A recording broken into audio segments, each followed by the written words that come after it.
They're both in. So it's 7 o'clock on February 1st, 2022. Greetings, February. And let's call this meeting to order. Can we get a roll call, Janet, please? Sure. Councilmember Diaz. Here. Councilmember Juan. Here. Councilmember Wolf. Here. Vice Mayor Tillman. Here. Mayor Cloven. And I am here as well.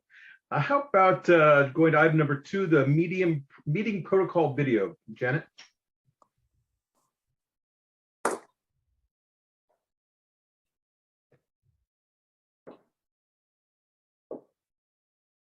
I'm clicking on it, but it's not. Oh, there it goes. Thank you.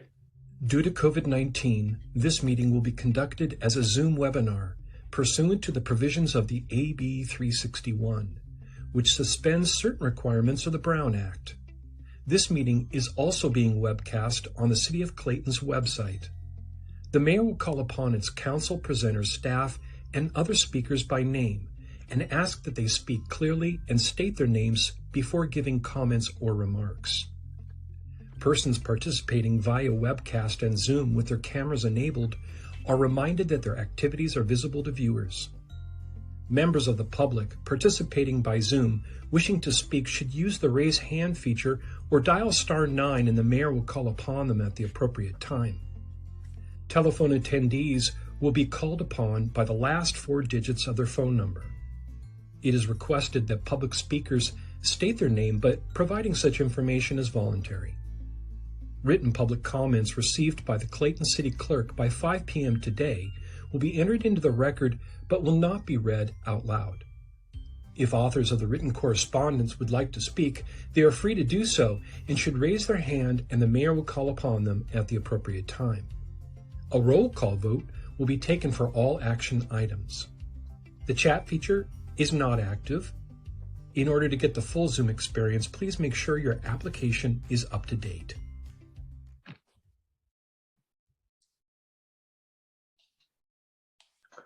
Excellent. Thank you very, very much, Janet. And we'll move to item number 3, the Pledge of Allegiance. Councilmember Diaz, could you lead us in that, please? I pledge allegiance to the flag of the United States of America and to the republic for which it stands, one nation, under God, indivisible, with liberty and justice for all. Thank you, Councilmember Diaz. Appreciate it.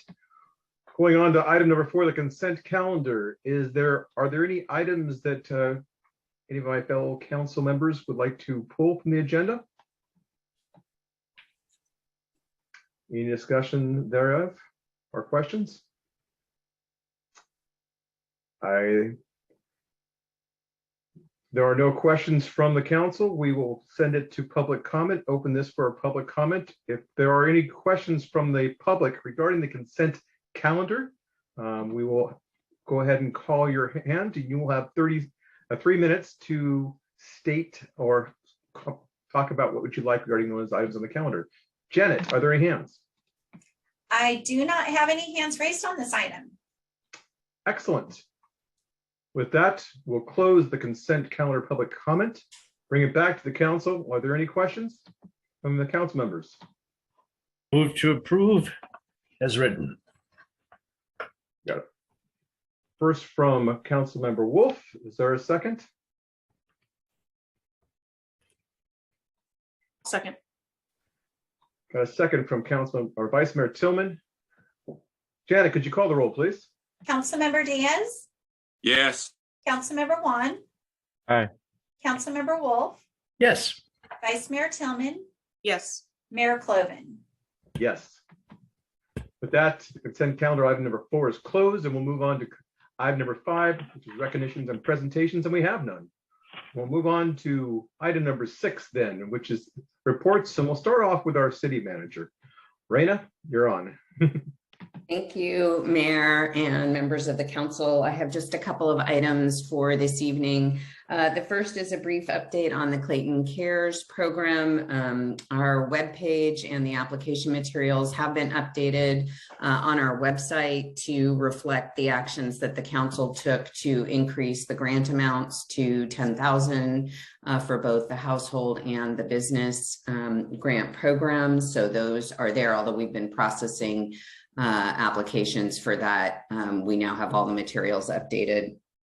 Since the council took that action, there have been 3 additional household grants that have been applications received and approved and funded, and 5 additional business accounts, plus the initial grantees that received those also received their checks, which you just approved via the obligations report for the additional amounts.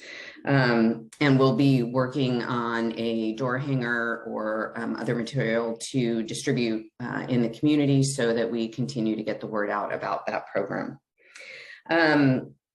The second thing, some of you may have seen today that the on Clayton Road approaching Diablo View Middle School, the warning signal ahead lights signs are either on their way in or in. I didn't have a chance to drive by at the end of the day, but that project is essentially coming to fruition, and so we should have that as people are starting to round those curves. To provide the advanced warning that there are signals there. So hopefully that will improve safety in that area.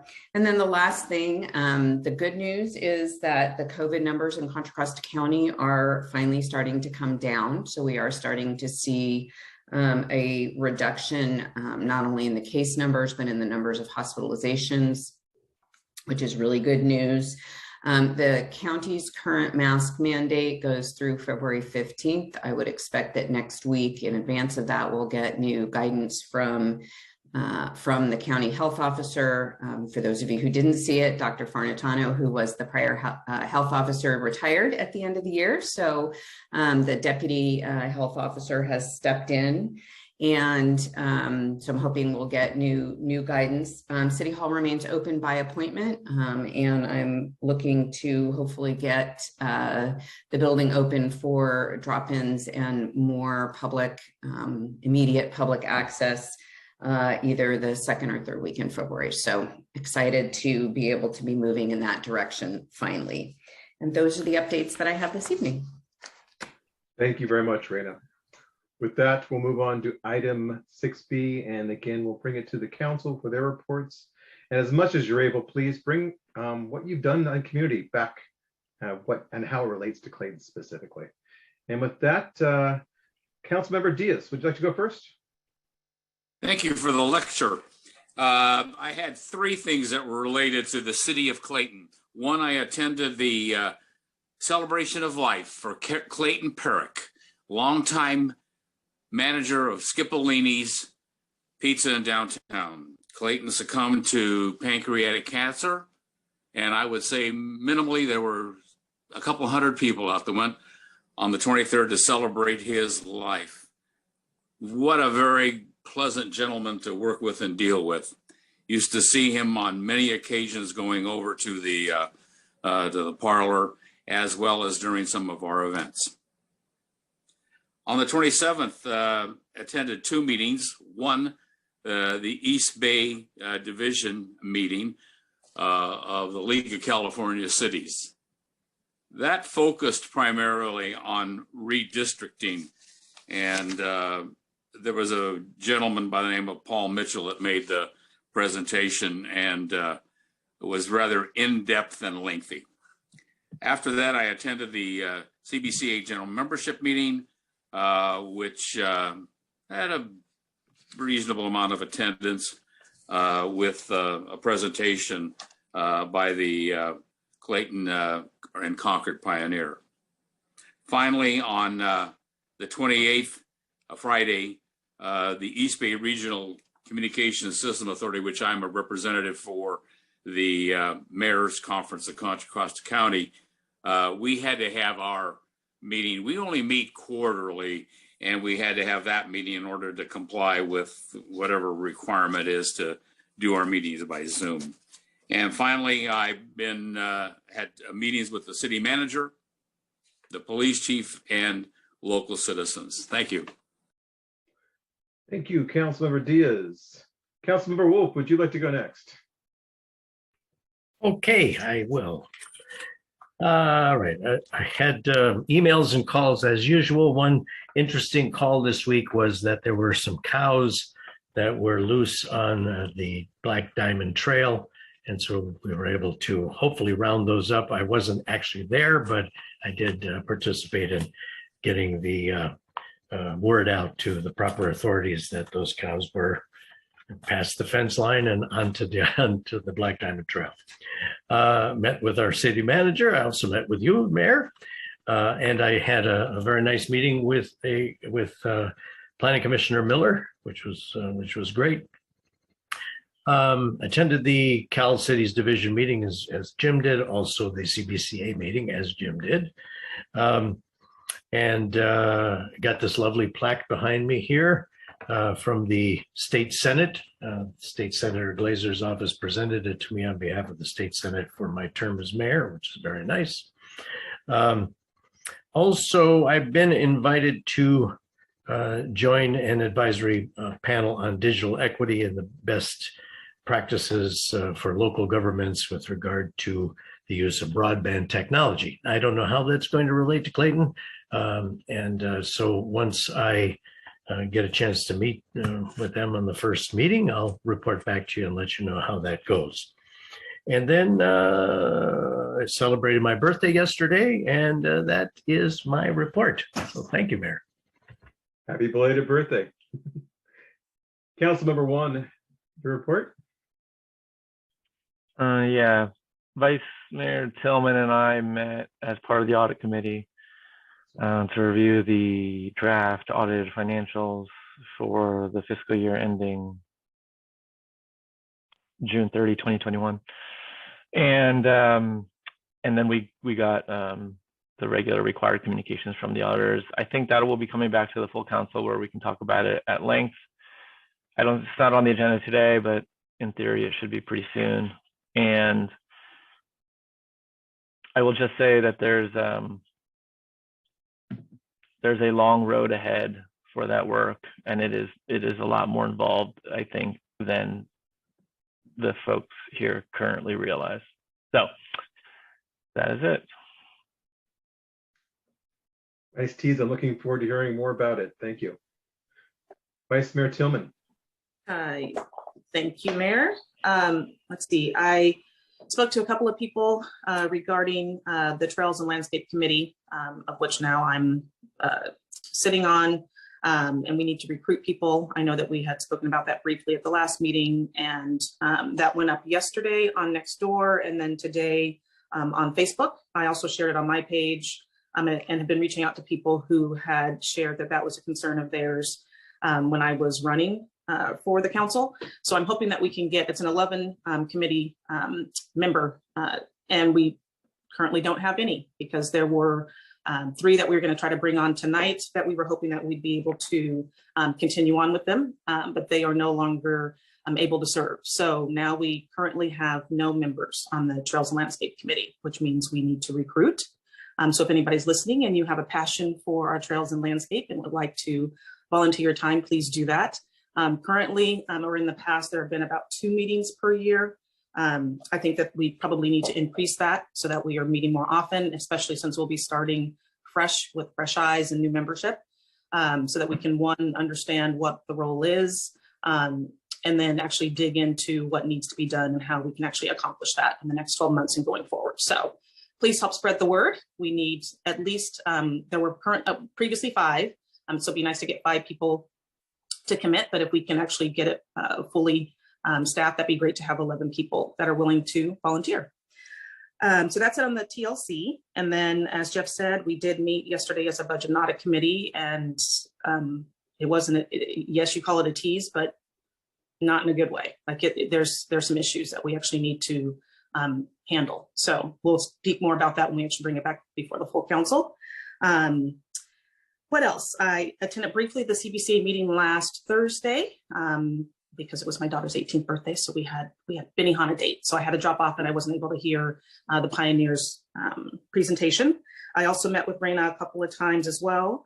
And then in regards to the work that's done on Marsh Creek Road, I did have a resident reach out to me today who actually had come before council a couple of years ago regarding putting some signage there. And the text was, "Are they digging because it's coming?" And I said, yes. And so she said, thanks. She wanted to thank everybody profusely.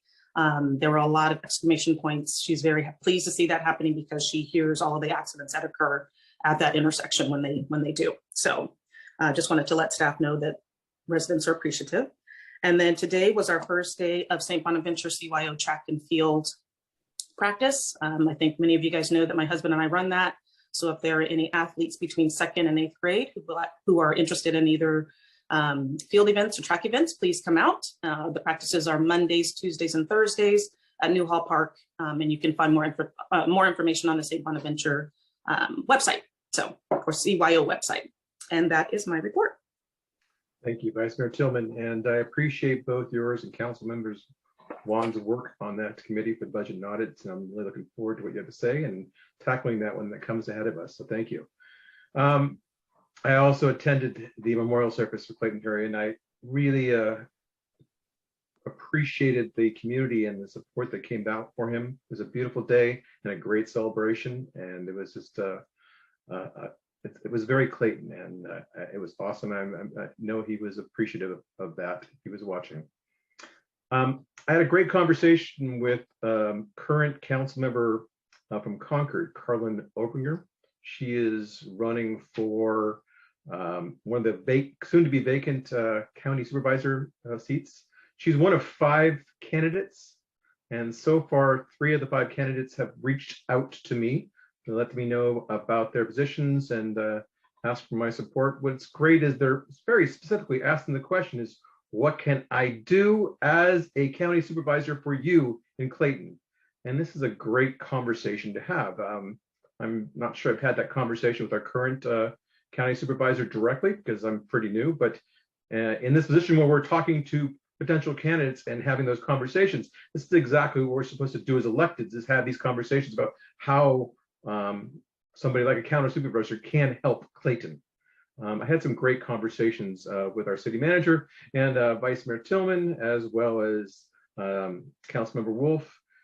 I really enjoyed the CBCA meeting. I enjoyed not only the people that attend that meeting, but I found the presentation by the publisher, Tamara, about the history of the Pioneer and how it came to fruition and how it serves our community. And it is still the Clayton Pioneer, Clayton Concord Pioneer. It's our hometown newspaper. It represents us, and it was kind of nice to hear that history. I've had a lot of correspondence with both individuals and businesses recently related to the ARPA increases in funding. And that's a top of mind conversation, and I have lots of phone calls. But since the article came out in the Clayton Pioneer, I've received a lot more correspondence, I guess, in my new position. Specifically, the topics of top of hand were SB 9 and how it impacts our housing elements. There were lots of various street and sidewalk repair requests. And I've had several people reach out and say, thank you for setting the tone for our Do the Right Thing program right here in our city. I'm not going to stop. That's who we are. That's who we espouse to. And that's what we're going to be as a city, is those elements and those pillars. I had a great conversation with Keith Hayden, who sits as Clayton's representative for the Central Contra Costa County Transit Authority. As past mayor, he's represented us well as our representative. And tonight, he's going to get a chance to speak to the public comment to tell you what's going on there. And I'm going to echo Vice Mayor Tillman's sentiment. If you have any interest in getting involved and understanding what's happening from a trails and landscaping standpoint, please volunteer. We need you. The city needs you. We have a budget, we have projects, and we need community oversight from citizens. So if you're sitting back and you're complaining about things not getting done, now is a perfect time to hop on board and make sure as a citizen, you have your voice in making things happen like that. I've enjoyed being involved last year, and I'm sure Vice Mayor Tillman will do a great job this year being a liaison. And with that, that's the end of my report. We're going to close item number 6 and go to item number 7, which is public comment on non-agenda items. And I'm going to say this every week, or every council meeting. This is your opportunity to talk to about any item that's not on an agenda. So anything you'd like to speak about. But very specifically, I want you to be respectful and be kind. And if you're talking, I would prefer you address the whole council, not a single individual. And if you do talk to a single individual about something specifically I've said, please do it in a very respectful manner, stating your position clearly. And with that, Janet, do we have any hands raised for public comment? I do. Keith, as I promote you to panelist, if you can please unmute your microphone, you'll have 3 minutes to speak.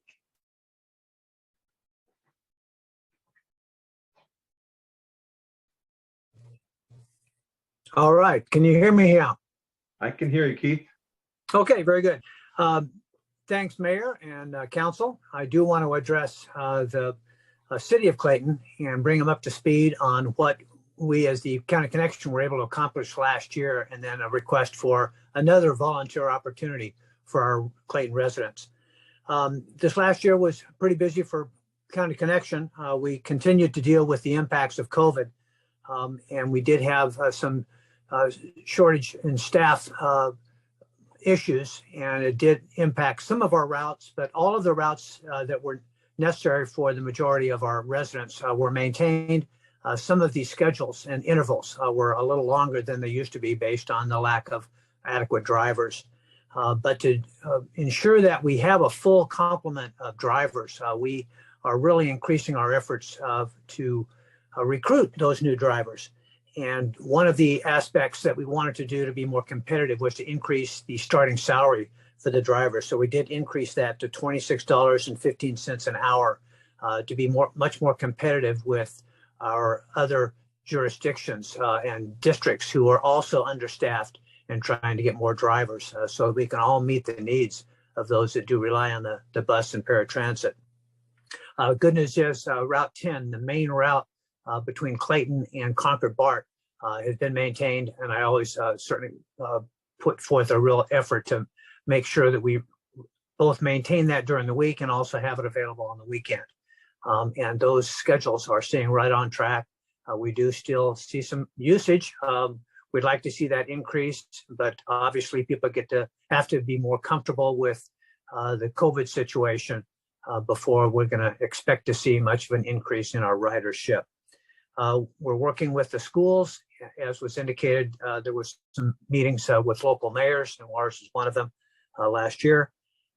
We're also seeing the bus ridership itself, although it's way below the pre-COVID levels, it is slowly returning as workers return and people get more used to the COVID impacts being more normalized.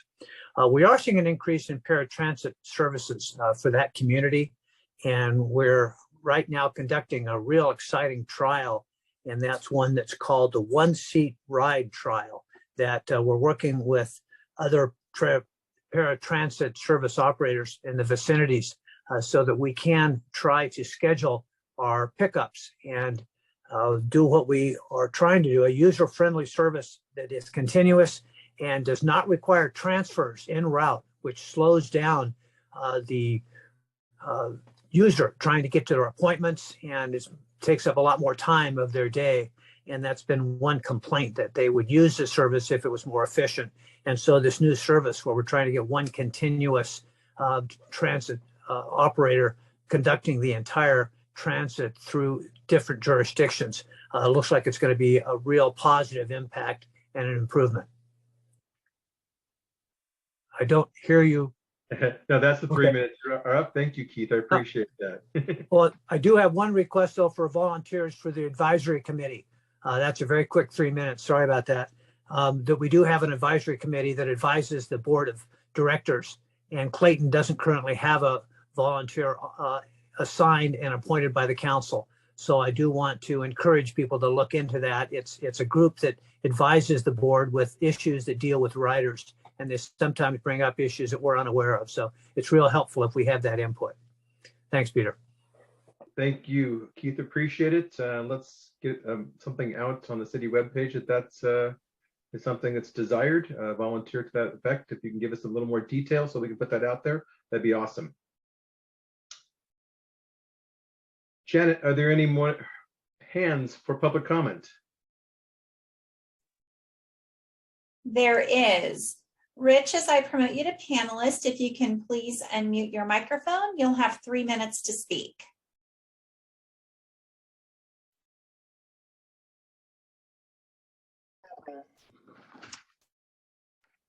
All right. Good evening, Mr. Mayor, members of the council. Could you guys hear me? Absolutely. Welcome. This is the first time that in 18 years that I'm speaking on Zoom here to the council. So as the current Clayton Police Officers Association president, I wanted to take this time to thank each of you for the appreciation and the recognition that you have shown not only to the members of the POA, but to all city employees. When I originally wrote my letter regarding the hero pay, I never thought that my words would have such an impact on each of you. The reaction from each of you showed just how much you care for the employees of this fine city and how much you value each one of us. I just wanted to take this time to thank each of you for your continued support and your generosity to all of us. Thank you. Thank you, Rich. You certainly are valued by all of us. It was an easy, unanimous decision that we really appreciated. So thank you. Janet, are there any more hands raised? I do not have any other hands raised on this item. All right. With that, I will close public comment, item number 7. And we'll move on to item number 8, which is public hearings, for which there are none. And go on to our action items for item number 9. And let's start with item 9A, which is the discussion of the potential authorization to send a letter to the BART board directors regarding upcoming redistricting. And we'll start off with you, Raina. Go ahead.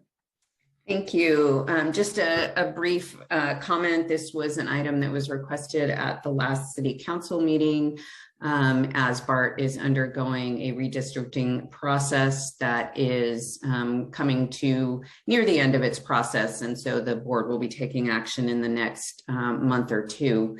And one of the 3 maps that has been proposed for the BART committee and then board to consider would move Clayton from its somewhat historical position in aligned with the other central county cities to a group of cities that are primarily in East County, which is not the primary usage that we typically see our residents using for BART services.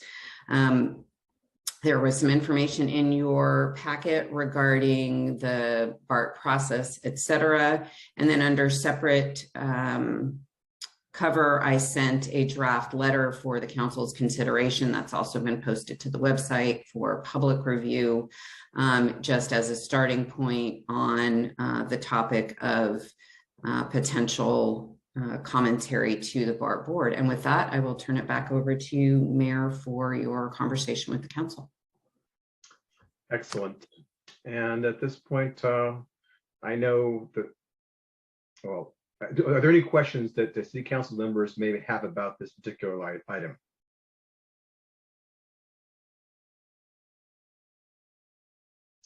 If there are no questions, then I'll open this particular item up to public comment. Janet, do we have any hands for this particular item, item 9A on our action items?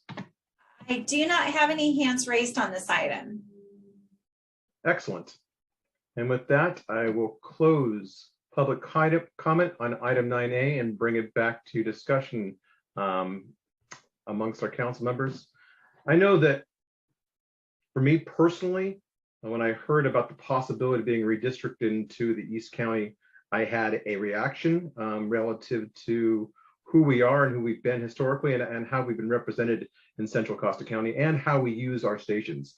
I have never used the East County stations personally. I've always used Pleasant Hill, Walnut Creek, Concord as my primary stations when I'm transporting. So the idea of being redistricted to East County just didn't make logical sense to me from a representation standpoint, or for representation of our constituents. And considering the two or three maps indicate that's the case, the third map just doesn't make sense. So that's why I threw it out there, to put that out there. I would never, I feel strongly about this, I would never put my name on any document without your permission as mayor to do so. That's why I wanted to bring this to you and have your conversation. So I'm welcoming additional comments.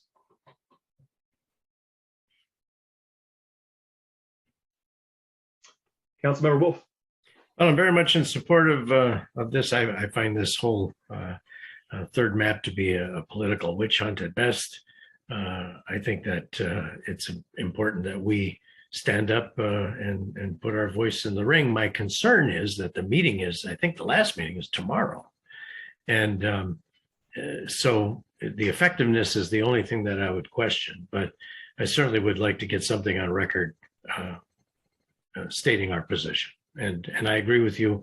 This makes no sense for us to be put into the East County at all. So I would try to attend that meeting tomorrow personally. I plan on that as well. To state our position if we all are in concurrence with it.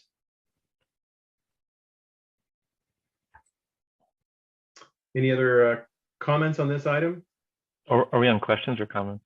What I think questions was the first part, so we're now in the comment section. Public comment. Your thoughts, Councilor One? Yeah, it looks fine to me. I mean, it seems pretty straightforward, actually. I'm not sure how much stock we should put in the idea that this is to edge out Deborah Allen. Is that what we're thinking here? So it sounds like where you were going with that. At this point, I just want to be considered a central Costa County city. We are not an East County city. Yeah, I agree. And to call us that is not appropriate, and I will stand strongly in that right now, and be very clear that it's not appropriate in any way, shape, or form. Yep, seems fine to me. But to your point, Jeff, it's possible that that could be in play, I think. In case she doesn't win, then she wouldn't be able to currently sit on the board. I'll say it. I think that is a possibility if she doesn't win Board of Supervisors. Nevertheless, that's not our concern. Our concern is whether or not we're going to be represented based on the maps. And I don't have a problem with this either. So I support it as well.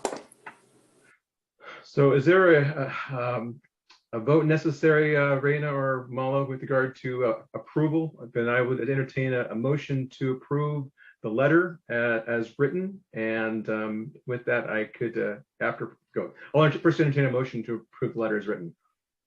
I'm looking at it one more time just to be sure there are no typos. Give me 10 more seconds. Da, da, da, da, da, da, da. No, I think we're good. We're good. Right.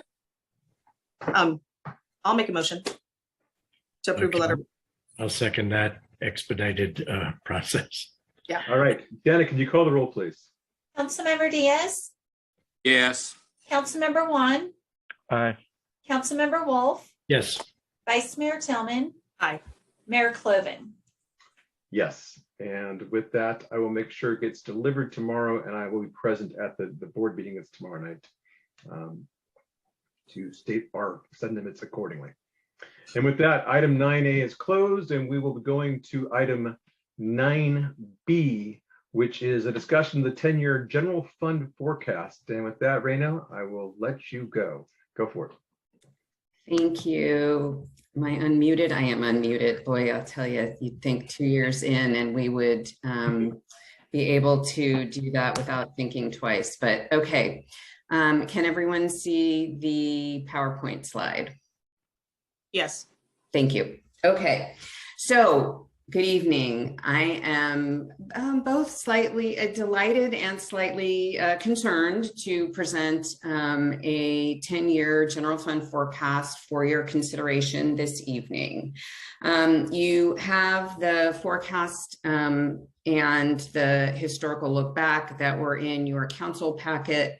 I've provided the PowerPoint that you'll see tonight has slightly updated numbers based on a couple of numbers that were incorrect percentages in the historical information. So I wanted to provide the most updated. I'll make sure that you all have copies of this and that it gets posted to the website as well. The overall picture doesn't change. It changes it slightly in terms of some of the specifics, but really the picture remains the same. Unfortunately, it does not magically turn us right side up over the next 5 to 10 years. So this first slide is just the place where there has been a revision from the original. So this is a 6-year look back. And obviously the actuals are the actuals. The percentages were incorrect. So those are the two highlighted numbers. The revenue percentage is actually a little bit lower, as is the expenditure percentage in terms of average growth. It's interesting to note that if you take 2021, FY21 out of the picture, the revenue growth bumps up to about 2.1% on average across those 5 years. The expenditure growth also bumps up somewhat to about 3.9%. So, overall, it's a pretty similar picture. The average revenue growth is quite a bit slower than the average rate of growth for the expenditures. And that's been true historically over the last, certainly over the last 6 years. So I wanted to talk about some assumptions, and there are a few changes here from what's in the staff report, just to clarify things. So with the corrected rates of growth over the last 6 years, the 1.4% and about a 3.6% on expenditure growth, those are slightly different than those that are shown in the table, not only in the table I just showed you, but in the assumptions text table that was in the body of the report itself.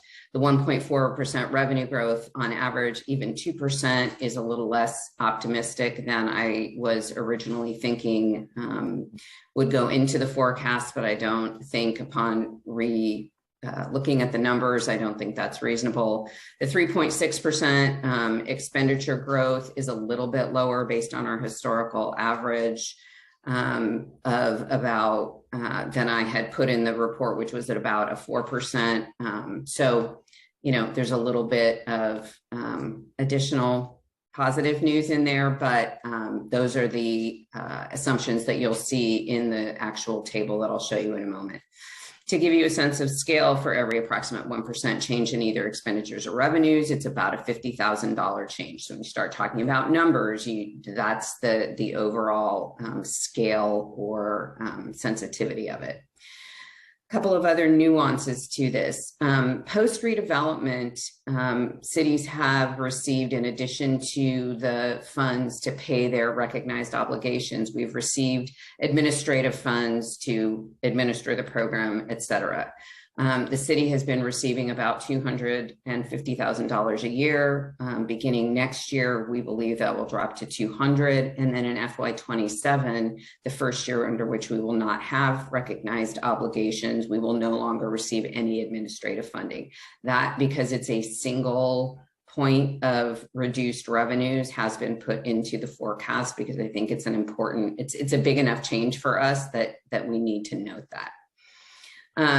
It should be noted, it's a math thing, changes early in the forecast are magnified over the course of the remaining years. It's the beauty or the downside of compounding, right? So things that grow at different rates, that just gets magnified over time.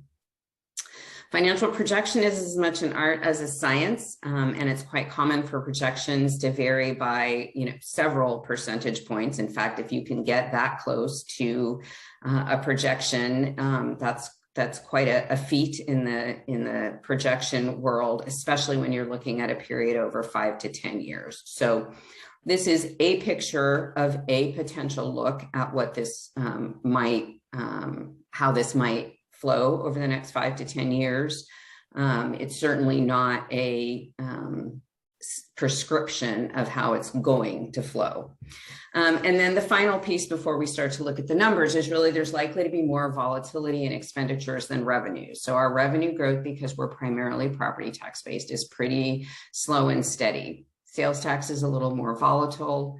However, that is a relatively smaller portion of our overall revenue stream.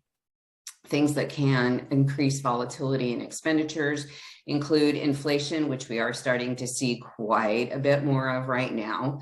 That affects obviously pressure on salaries, but also fuel, electricity, et cetera. Those are areas where we're definitely going to be facing increased costs.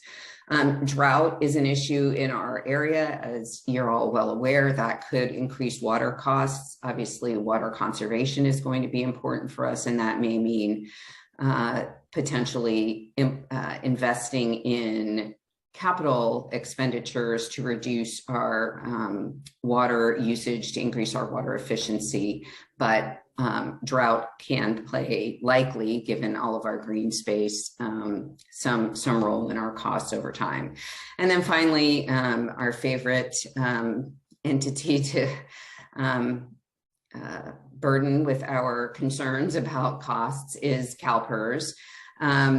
Changes in the discount rate, which essentially is one of the measures by which our contribution as an employer is calculated, or other policy changes that the board, CalPERS board might make, could put significant pressure on expenses. We have seen our costs for CalPERS, as with other agencies, go up considerably over the last 5 to 10 years, and I don't expect that to go down particularly. The one thing that is putting some dampening pressure on is that a significant portion of our workforce has been hired into the CalPERS system from 2013 on, and that means that they have those benefits are less rich than the benefits that came before them. And so the costs don't grow quite as quickly, but CalPERS, definitely plays a role in our overall financial health over time. So just some things to think about in terms of looking at the numbers. So this is a revised baseline, if you will. So what this represents is using the about 1.4% on revenues and about 3.6% on expenditure growth, the change in the redevelopment revenue, and essentially no basic change in operations, right? This just carries it out. It's a straight line projection with the exception of that redevelopment change, and just shows you that it's an unsustainable picture. To think about it another way, in order to make it a sustainable picture, our expenditure growth would have to be held to about 1.5% a year, which is substantially less than long-term inflation and substantially less than our own historical averages. And so that, that would be a consistent contraction of our ability to fund things, even at a baseline, if we wanted to remain sustainable with the revenue sources that we have. So again, not to get too attached to any of these numbers, because you could slice these up a different way and the numbers might look a little different, but the picture is that the big red numbers getting bigger, that's the picture. And that's really what that 10-year forecast looks like. Then the last slide that I have is the revised with this sort of unmet needs. And again, unmet needs for the city, that will be a lot of conversation with the council about where the council's priorities are, what things need to be funded when, et cetera. But if we just take into account things like increasing our general fund spending for things like streetlights and stormwater, where we have assessments that are held to a particular level without a full-scale vote on just those individual items. Those assessments don't cover the cost of their services, so we have those pressures. We know that we have pressures on salaries. We know that we have, relative to other cities in the area, we have relatively low police staffing, and we don't have full-time coverage for a sergeant or a lieutenant, depending on whether it gets put on the weekend or the weekdays. And that's a challenge for us. And there are some other needs that we know we're going to need to invest in, including increases in cybersecurity costs, as well as, and this will now not come as a surprise to any of you, not just those of you who are in the audit meeting, but our costs for audit and accounting work are going to go up. Some of it just because what we have in the budget is not sufficient really to cover what the costs look like in the market for those services, but also because we are underinvested in an area, and the risks associated with that can't really go unaddressed at this point. So this is about a 500,000 chunk of unmet needs. Again, it could be 250,000, it could be $1 million, it could be anywhere in between. The goal of this was to show, even if we address only a handful of things with those unmet needs, we dramatically make worse the projection of what that's going to look like over the long term. And so I think the bottom line for this 10-year projection is really just to paint that picture that we have this mismatch between the growth in revenues and the growth in expenditures. And the only ways to solve that are to increase revenues, or to hold down spending, or to do some combination of those things. And that we're not talking about sort of nipping at the margins in order to do that. These are, in fact, over time, going to be significant changes if we don't change something in the equation. And so, the last thing I'll say on this is, part of the purpose of this item, there is no action requested of the council this evening on this. Happy to answer any questions, et cetera. But it's really to set the context for the discussion in the next item. And so that's the purpose of that. So with that, I will stop sharing my screen so people can see each other at least a little bit better. And I'm happy to answer any questions. I can do a little on the fly modeling if people are really excited about the numbers, but that is the basic picture that our finances paint. And I will say, Catherine Korsek, our finance director, is also in the audience. She's been doing audit stuff, so I've been doing budgetary projection stuff, which I'm actually okay at, but I can't do the auditing stuff. So she had to do that stuff. So that's why you've got me as the lead on this still at this point.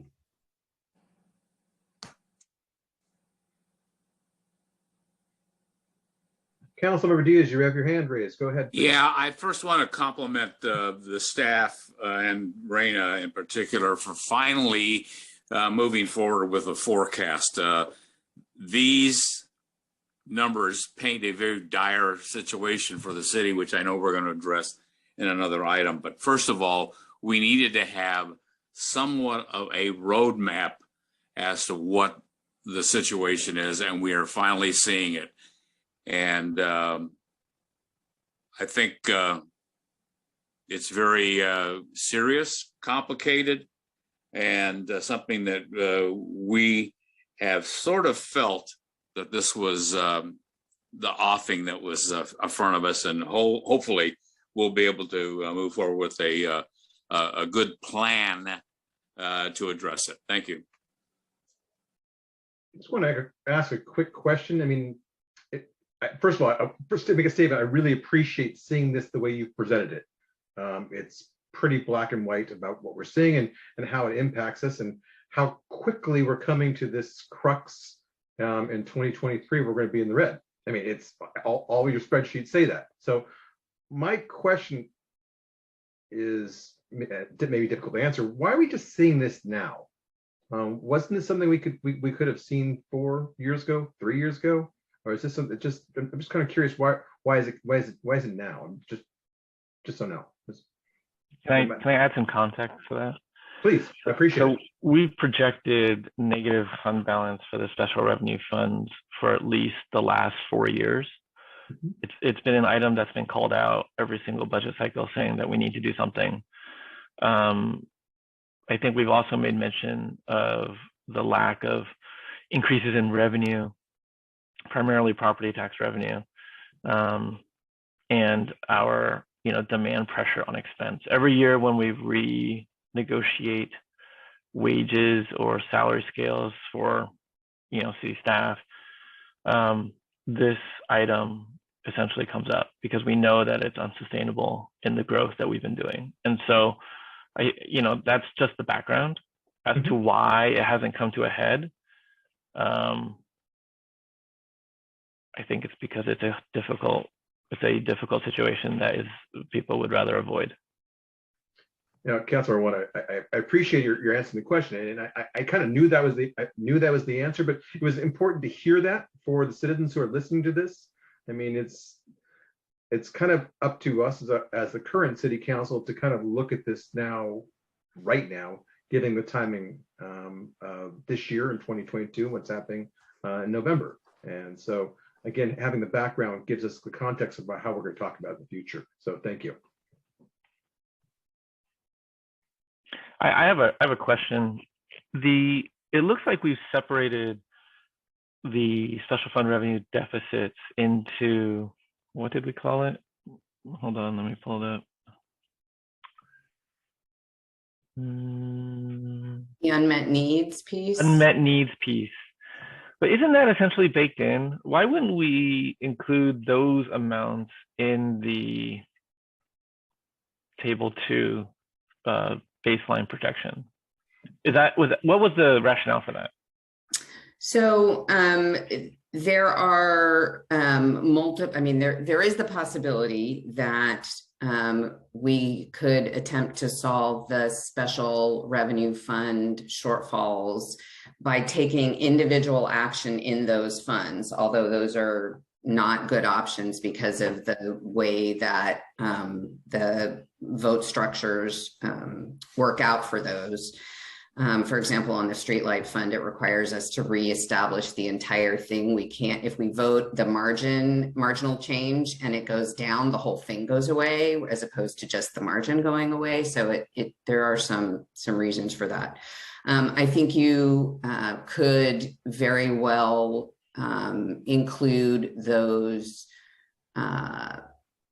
known shortfalls coming in the baseline projection. I mean, I think that's a reasonable assumption either way. You can either say, well, we were going to have to solve it within streetlights or within stormwater, or we should have just pushed it into the general fund. I hadn't pushed it into the general fund in the baseline, but I think that's as reasonable an assumption as the other. Yeah, I mean, I guess I had missed it when we had talked, so I appreciate the preamble that you had added because I think that adds a lot of good context. So thank you for that. That was helpful. I had missed that in our review, so I would assume that the baseline would include those known items, which essentially reflect the status quo. So, I mean, that's just me, and it's just geography and where you place it. But what it does is, I think it presents a more, how do I characterize that? It presents what I would consider a more realistic outcome of the baseline to start with.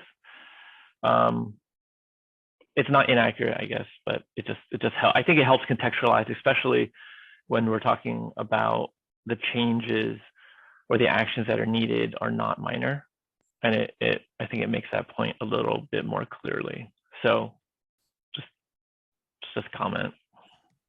Yeah, and you know, a change in the early years to add another $50,000 takes that, or you know, approximately, you know, whatever that is, when you run it out over the 10 years, if that starts in 2023, then on baseline, the numbers are that much worse before you even get into perhaps what may be perceived as more discretionary unmet needs. Yeah, and so I wouldn't want to characterize like those things as in the same category as the other you know, other items that we have some discretion over. I mean, you know, 100,000 here, 100,000 there, and soon you're talking about real dollars. Pretty much. So I don't have any other questions.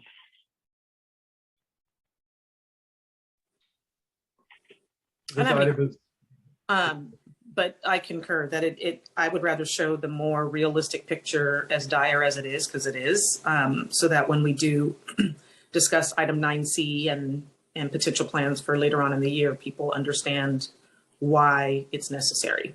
Taking inaction isn't an option. And so I think the more facts that we can hit people with, the better off we'll all be. So thank you for all your hard work in putting this together.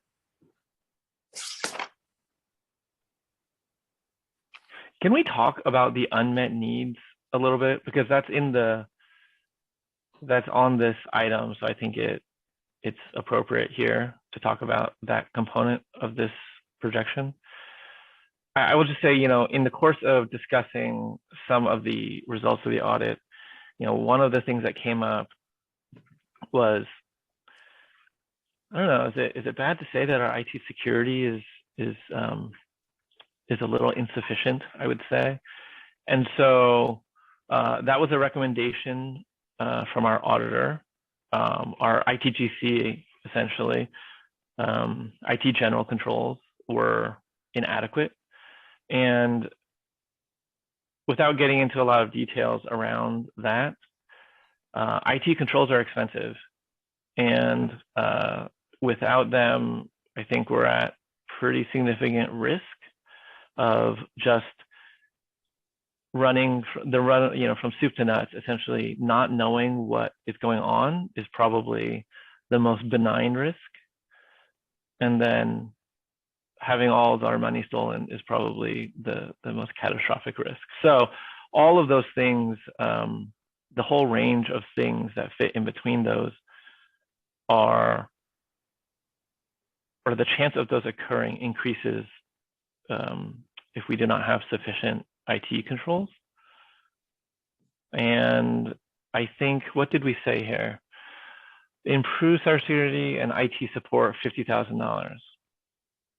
I think that's unrealistic. It's going to be More than that. maybe an order of magnitude more than that.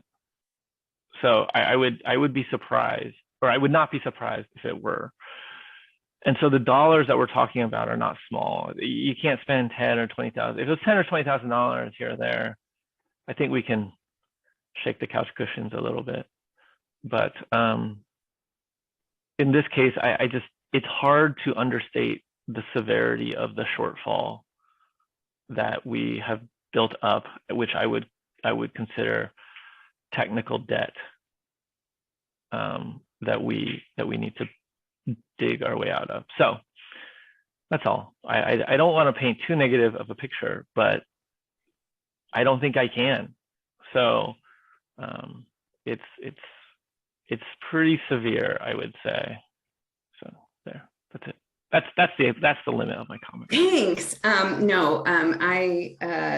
The one thing I'd say is I would want to make a distinction between one-time and ongoing. This is primarily focused on ongoing expenses. Okay. So there are some one-time IT things that could be considerably more. This was sort of like, okay, baseline.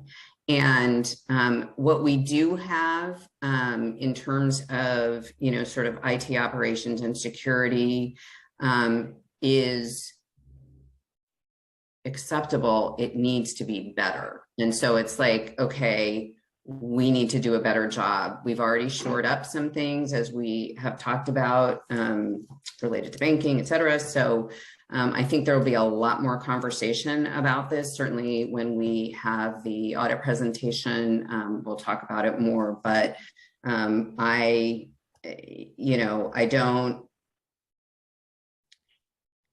agree that it would be hard to paint an overly negative picture of this that isn't somewhat based in reality.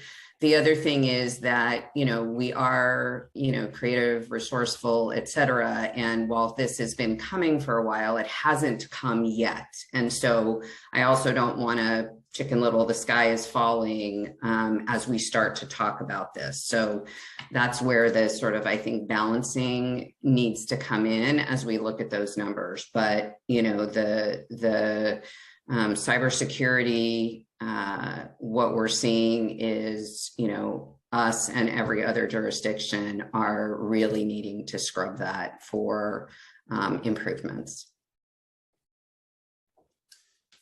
I have a question, just to go back a little bit to what Jeff was mentioning earlier, and then to kind of dovetail off what you just mentioned, Raina.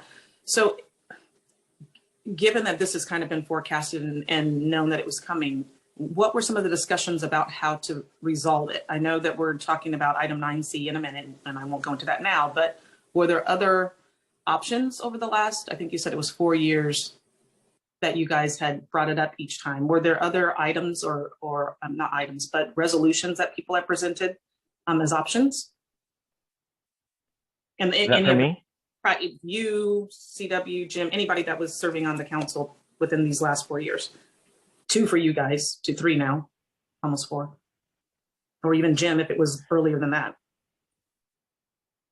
Not to my knowledge. I had conversations in passing, and I wouldn't say they were super serious, but there was a recognition that the only way out of this is either a giant windfall or a tax increase. And it was, yes, we know this is coming, and yes, we'll do that when we need to.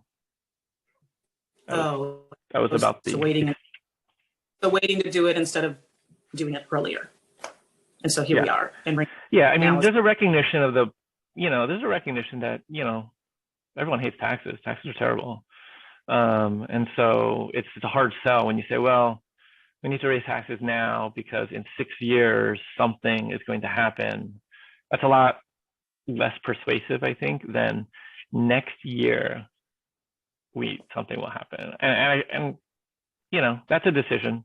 And I think probably, I can't fault that, because if you go to the people and ask for a tax, something like some amount of time in advance, and then they say, hey, that's too far out, we don't want to do that, it weakens your position for later strategically. And so you don't want to ask and then get rejected. And then when you really need it, you could have created an environment where you will be rejected again. So I can't fault it too much. I think, you make your choices. Raina, has that been your experience in other cities too that you've worked in, that's usually the case? Yeah, I mean, I would say that there is a reluctance to go until there is an extremely compelling story to tell, because the natural resistance to revenue increases is there, and you want to give yourself the best possible leg up to be successful. And we'll talk a little bit about that in the next item. Okay. I mean, look at Concord. I'm saying deficit spending. I mean, come on, man. No, Concord's doing well. Yes, they have turned around their finances. All right. Well, if you go back in time just a short while.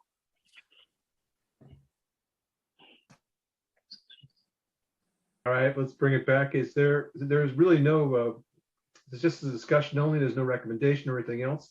Is there any other comments on this item, or should we go on to the next item C? Public Perhaps there comment, might be probably. public comment.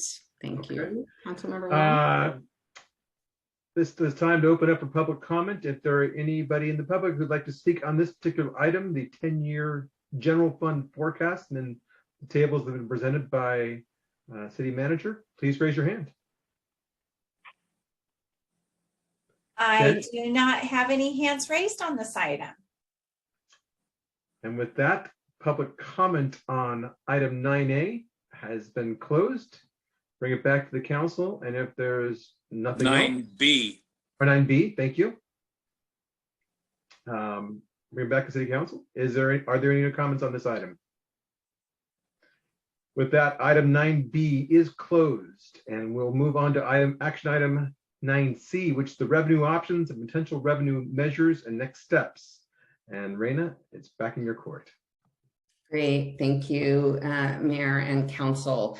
So now that we've set the context for this discussion, the report before you this evening lays out a number of pieces of information, and the request this evening is for the council to provide feedback to staff in general terms on perhaps the type of tax, the amount of the tax, whether it's a general or a special tax, and then specifically agreement to have the city manager issue a request for proposals for a polling firm to help craft a measure if that's the direction that the council wishes to go. So that's the most specific request for action if that's the council's desire. The rest is feedback to go into that process. So what's before you this evening in the staff report and in the attachments are a couple of things. The first is a table in the report itself, as well as a much more detailed attachment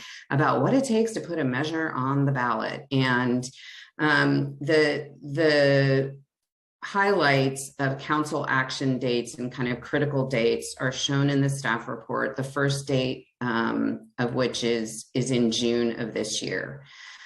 I want to emphasize, however, that is the latest that we can start with those very specific series of actions. A lot of work, almost all the work, has to happen before that to determine exactly what it's going to be and getting agreement on all of those components. And so it's not that we have a ton of time until June, but that's when the first of the very specific actions that the council needs to take in order to trigger all of the election pieces that need to happen to put a special measure on the ballot. So with that, you also have the much more detailed calendar, which is a lot more elections detail, but know that, you know, the council would be needing to make decisions along the way such that in June, the council could take the first of those kind of domino series that would end up with an item on the ballot. The second piece of the report really looks at what are the major types of tax revenues that we could be looking at for a tax measure for Clayton. There are a number of types of tax measures that really aren't discussed in here because they aren't relevant at all. Those include things like a transient occupancy tax, or what we would call a hotel tax, because we don't have any, and cannabis tax, because we don't have any of those businesses either. So there are a couple that are just left out that have been revenue sources for other jurisdictions, significant revenue sources for other jurisdictions. The two primary revenue sources that are at the council's disposal for this conversation are a property-related tax or a sales-related tax.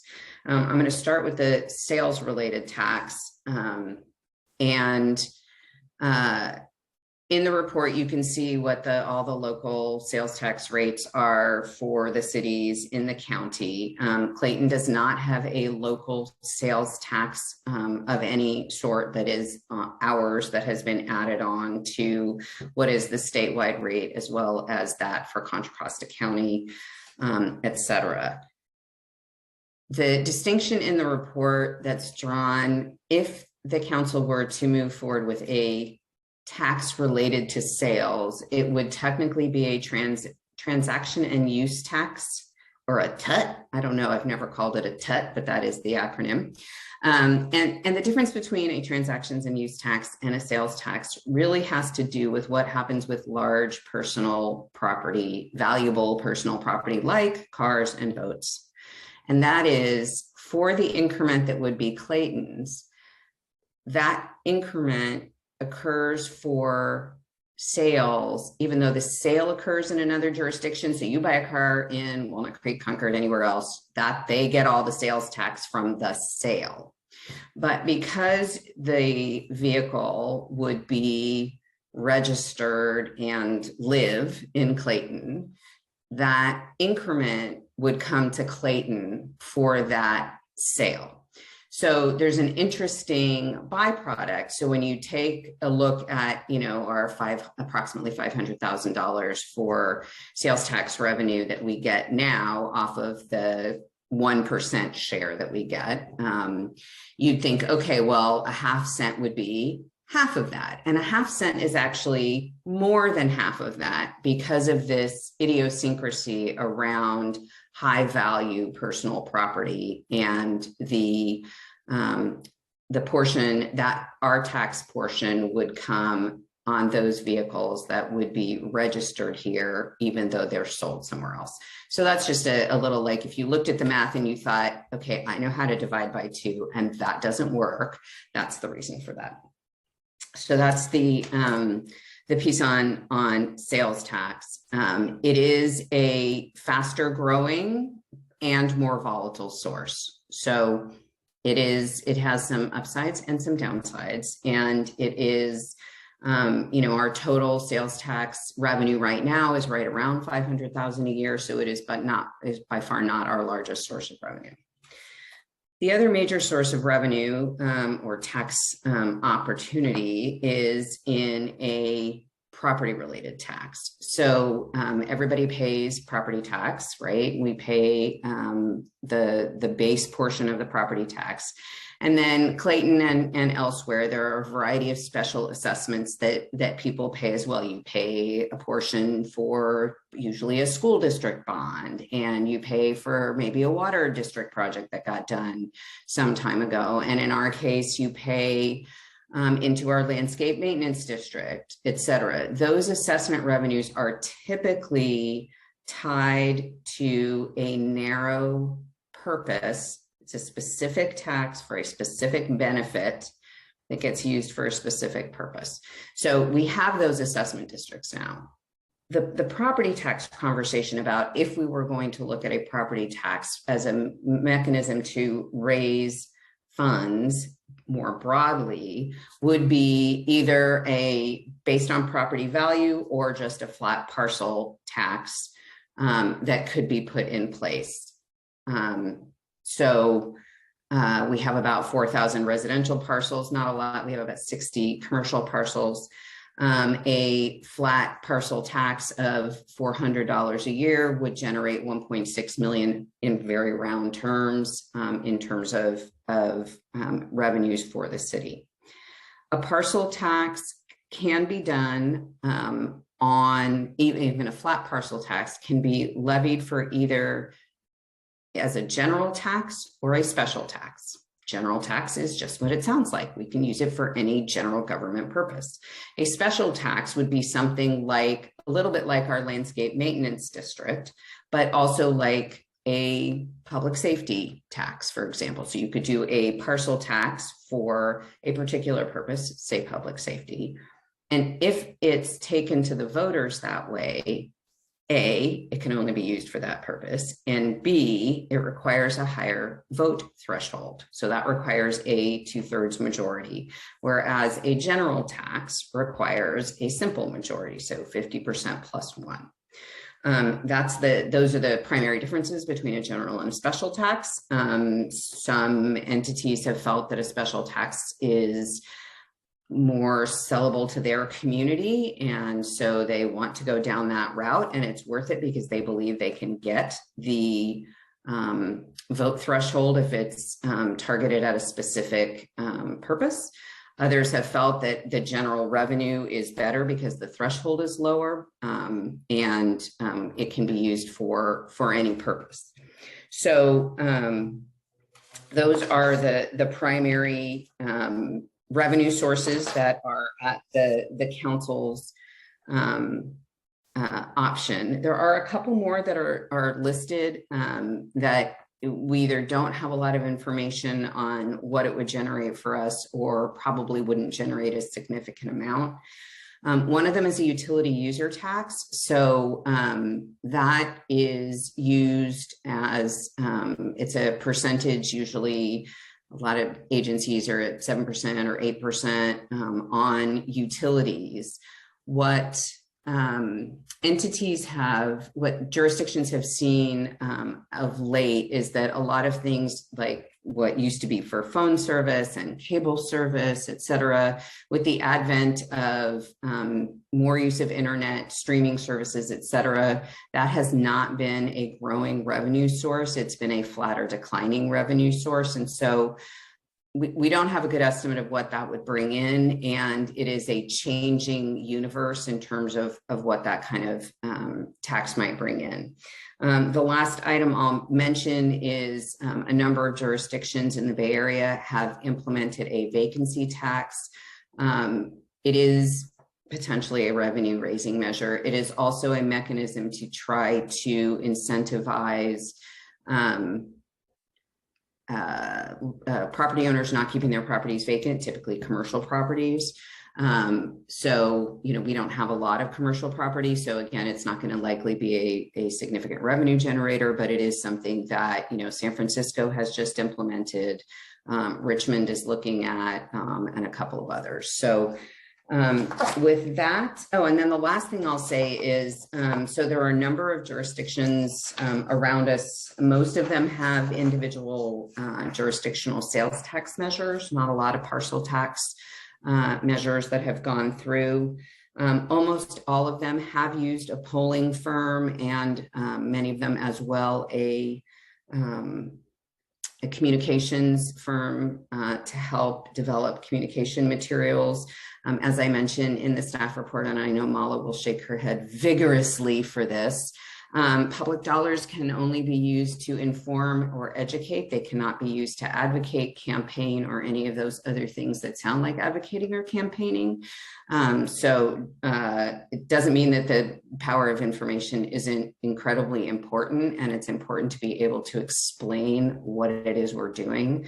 But always want to start with the comment that our dollars cannot be used to campaign or advocate. And so there are at least 4 major polling firms that have done work in the Bay Area and in Contra Costa County. Yes, those would be characterized as consultants. Sorry, Councilmember Juan, but it is my recommendation that the city consider using a polling firm to assist in surveying our community so that we can determine, they can help determine those things that are the most of, you know, greatest importance to the community, which might help inform whether it be a special tax or a general tax. They can poll a certain amount of willingness to pay. So you may find out in, you know, in San Pablo, for example, where I was before, you know, there was a kind of a willingness to pay threshold, and at, you know, 0.5% yes, and more than 0.5% sales tax, absolutely not. Like there was this immediate drop off. And so those kinds of things can come from polling as well that will help craft a measure that can be as successful as possible. So those are the components I wanted to cover in my report, and I am happy to answer any questions and take any feedback. Vice Mayor Tillman? Yes, I have a couple of questions. In regards to the polling, what do you call them? Polling people, the consultant. I'm just going to call them polling consultants. I'm assuming we can give them some direction instead of them just leading us. But when we're educating the residents and the community. I think it's going to be important to show them what these thresholds, what they will be missing out on, what they won't get, and what's going to happen, as opposed to just saying, "What are you willing to pay this or not?" And doing a general survey of that type.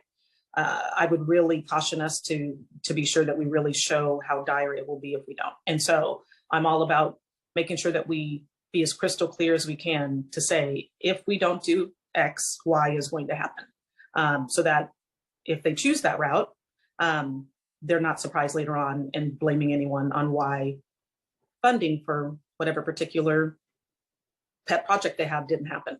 So I would really stress that that's something that we have to do. And then let me go back to my notes a little bit. Can we go back to the significant revenue resources that other cities use that we currently don't? Can you list what those were again for me? So the two that make zero sense, because we would generate literally zero from them, are a hotel tax and a cannabis tax, because we have none of either kind of business. Vacancy tax, because we don't have a lot of commercial property. That's probably one that wouldn't generate a lot either, although it is at least something that does exist, unlike the other two. Okay. But it doesn't mean, I'm going to go back to the cannabis one, that if we decide later in the future that we want to have that, that is something that we tax on. If the city decides that that's what they want to do, correct? Correct. Okay. Okay. And then can we go back to the TUT? Because I think that one was my favorite one. No, it was the utility, the utility users tax. I know that we don't have a lot of information about it. And so is the reason why we're not really spending a lot of time on that one, because I'm just looking at the percent that Pinole is charging, or not charging, but, and they're collecting $2 million in revenue annually, which is huge. Are there other cities near us that are using it, or is Pinole the closest one? San Pablo has a utility user tax that's 7.75, I think, and I'd have to look at the dollar amount. I didn't look at the dollar amount. And I don't know if there are many others in the county. I'm not aware of it being a common source in our county. Okay, the only reason why it jumped out at me is given that a lot of people are work from home. I know people, as we don't have to really do hybrids anymore, but a lot of businesses are, at least in corporate America, they're trying to get rid of their actual physical structures and they're having employees work remotely. And so it might be something that this council might want to consider. I know that we don't have a lot of time between now and June to do all of the research that we need to do, but if we can maybe piggyback off a little bit of the research that other cities have already done to see how quickly we can get up to speed on that, I think it's a good idea, just given that I don't think that this is going to go away. I don't think Zoom is going to go away. I don't think streaming is going to go away. That's really huge. And so if we're able to capitalize on that, I would tell us to consider it as a council.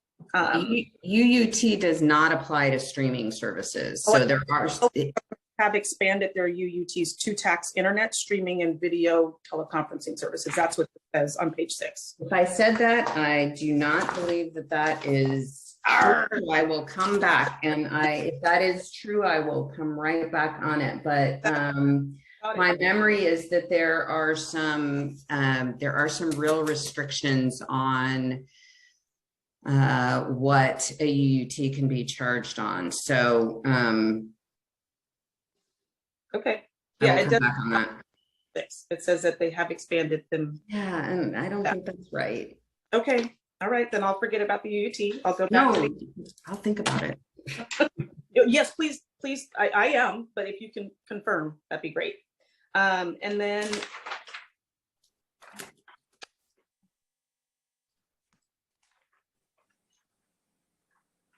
I know when I asked my question earlier about what the threshold, not the threshold, but what the holdup was on bringing this to the residents sooner, and kind of the appetite for what they're willing to do.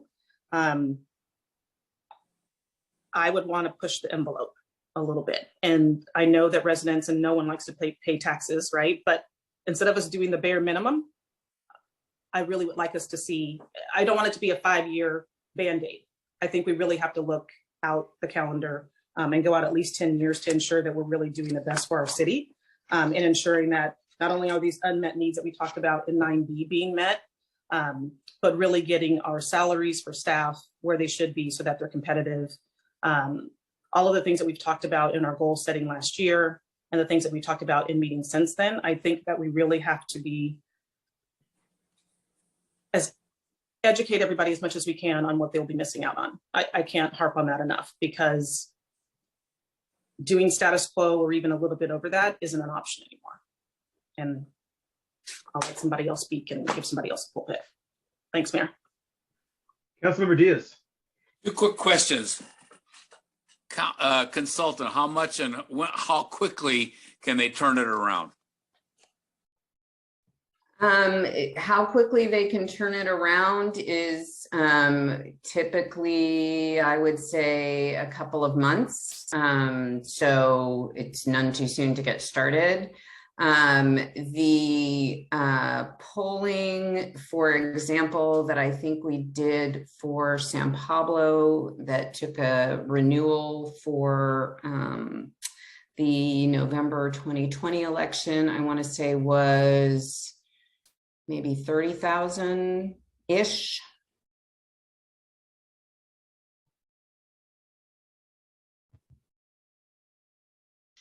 $30,000-ish? Yes. Okay. Thank you. Any other questions out there? I have one, actually. So if we look at this, a combination of tax solutions, whether they be parcel tax, sales tax, business license tax, vacancy tax, etc. If we did a combination, would each individual tax that we chose have to be on the ballot separately, or would they be bundled as one measure? Typically, they would all have to be done individually, in part because there are different requirements for the enacting ordinances versus resolutions versus one taxing agency does one thing and a different taxing agency does another thing. And so you have to send them different, yeah, it's separate.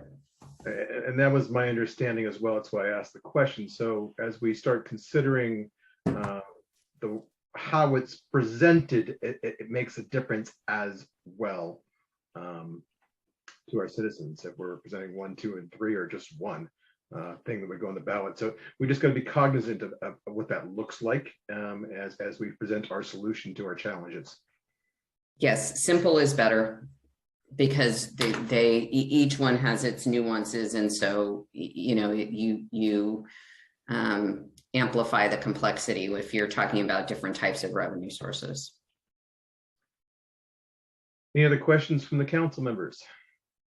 Back to the 30,000-ish question. Is that just from one firm, or are there multiple firms out there that could provide or submit a bid? There are 4 firms that I'm aware of in the Bay Area that have all done work for entities in Contra Costa County. So there would be at least 4 that could hopefully provide a proposal. So that's, I wouldn't expect it to be just one. Thank you. So this, Councilmember One. What's the what would be the ask that we would be seeking from outside consultants? I mean, I get, like, in some instances the ask could be like, what is the sensitivity of the populace at various levels of proposed tax? Or, the ask could be like, what is the preferred method for taxation? But I mean, in this case, I don't think those are open questions for us. So I'm curious what the ask is, because we kind of know, well, I'm assuming, I will make the presumption that we know the path forward. So what are we asking them? I mean, I get a communication strategy may be useful because reasons, but the polling is not. I'm not sure what we're gaining there. So in part, the one of the big benefits is essentially testing both amount/willingness to pay, right? So is there a point at which people just drop off and say, oh, heck no? And are there things that are what are the highest priorities for the community, so that you can get a sense of, it doesn't make sense to potentially look at a special tax versus a general tax, or are there things that would make a tax measure more successful? And so those are typically the things that the survey would be designed to gain from the information that a survey would be designed to elicit in putting together a tax measure of some sort. Okay. All right. Yeah, I don't really have any questions. I guess I just have comments around that, but I don't know. I think we can do a pretty good job of communicating what's going on. And at the end of the day, if folks reject that idea because they prefer the alternative, then I say give them the alternative. Then that's that, you get what you get. And we can be pretty clear on what you get, as Holly pointed out, which I think is pretty straightforward. But I'm not sure we need a lot of massaging there. It's a pretty clear choice. So I don't know. I'm not really a big fan of consultants to do polling for things that'll tell us what we already know.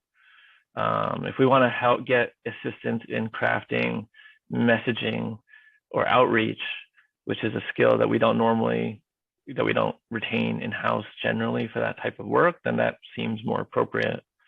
I think it's something that can go to the discussion afterwards, Jeff. After we get public comment. I appreciate where you're going with this. That's not a question, it's more of a comment. So if there are no more questions for Raina on this item, I'd love to open it up for public comment. I just have one more really quickly, just to confirm. Sure. They would be performing a survey. Is that correct, Raina? That is one of the actions that the consultants would be taking if we were to go that route? A polling consultant would be primarily doing a survey. Oh, okay. That would be in the name. A communications consultant would be more what Councilmember Juan was speaking about, which would be helping us to really have good communication tools to talk about, this is what we have. This is, what the what a tax measure would generate, just in turn, what it would mean for the individual, what it would generate, and then kind of, what you get with and without. Okay, and so then just to clarify, when you say there are four firms in the Bay Area, are those, is it one, do both of those jobs take place under the same umbrella and under the same firm? Is it a polling firm and then you have one that's a communications firm, or are they under the same firm? Am I making sense? Yes, you are making sense. And they are typically different firms, although at least one of the polling firms I know does both. Okay. But the primary communications firms that have been used by Contra Costa cities, where they've used them, they have used a firm that focuses on that, and it has been a different firm than the polling firm. So, and again, there are at least 3 that I can think of that, but probably more that I'm aware of. Okay, so then for Jim's question, then when he asked about the cost, is it $30,000 all in for both firms, or was that only the polling piece? That was the polling piece. Okay. And approximately how much is a communications consultant? That varies a lot more depending on how much graphic work you get done and how much actual strategy and materials. So I don't have as clear a picture of that to tell you what that might be. Okay. Thank you. Thank you, Mayor. Any other questions from the council before we move it to public comment? If not, this is the time to open up this particular item 9C to the public for discussion about this item. Please raise your hand and Janet will call your name accordingly. Janet, do we have any raised hands? We do. Dee, as I promote you to panelist, if you can please unmute your microphone, you'll have 3 minutes to speak.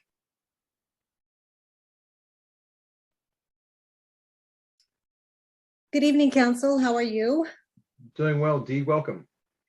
Hi. I just have a suggestion since you're on the topic of revenue. I don't know if this is something the city of Clayton's ever considered, but I'm a property owner of some rental properties in Oakland and in Antioch. And in both of those cities, they generate revenue having a business license to have a rental.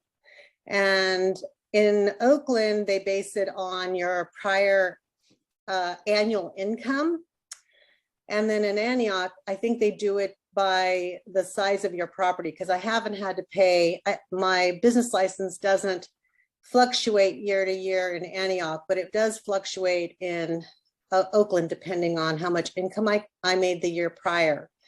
So these were done through measures in those cities, and I'm just wondering if, I'm not really sure what the rental population is here in Clayton, but it can be pretty lucrative because I mean I have to write a check all the time every year. So it's just something maybe you might want to consider and see if that's another way to get some revenue into the city. I know Antioch uses it for additional funding for police, I believe. And then I'm not really sure how the city of Oakland uses it.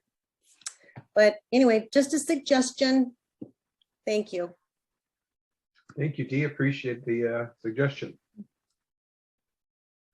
Janet, are there any more hands raised for this item? I do not have any other hands raised on this item. Thanks, Janet.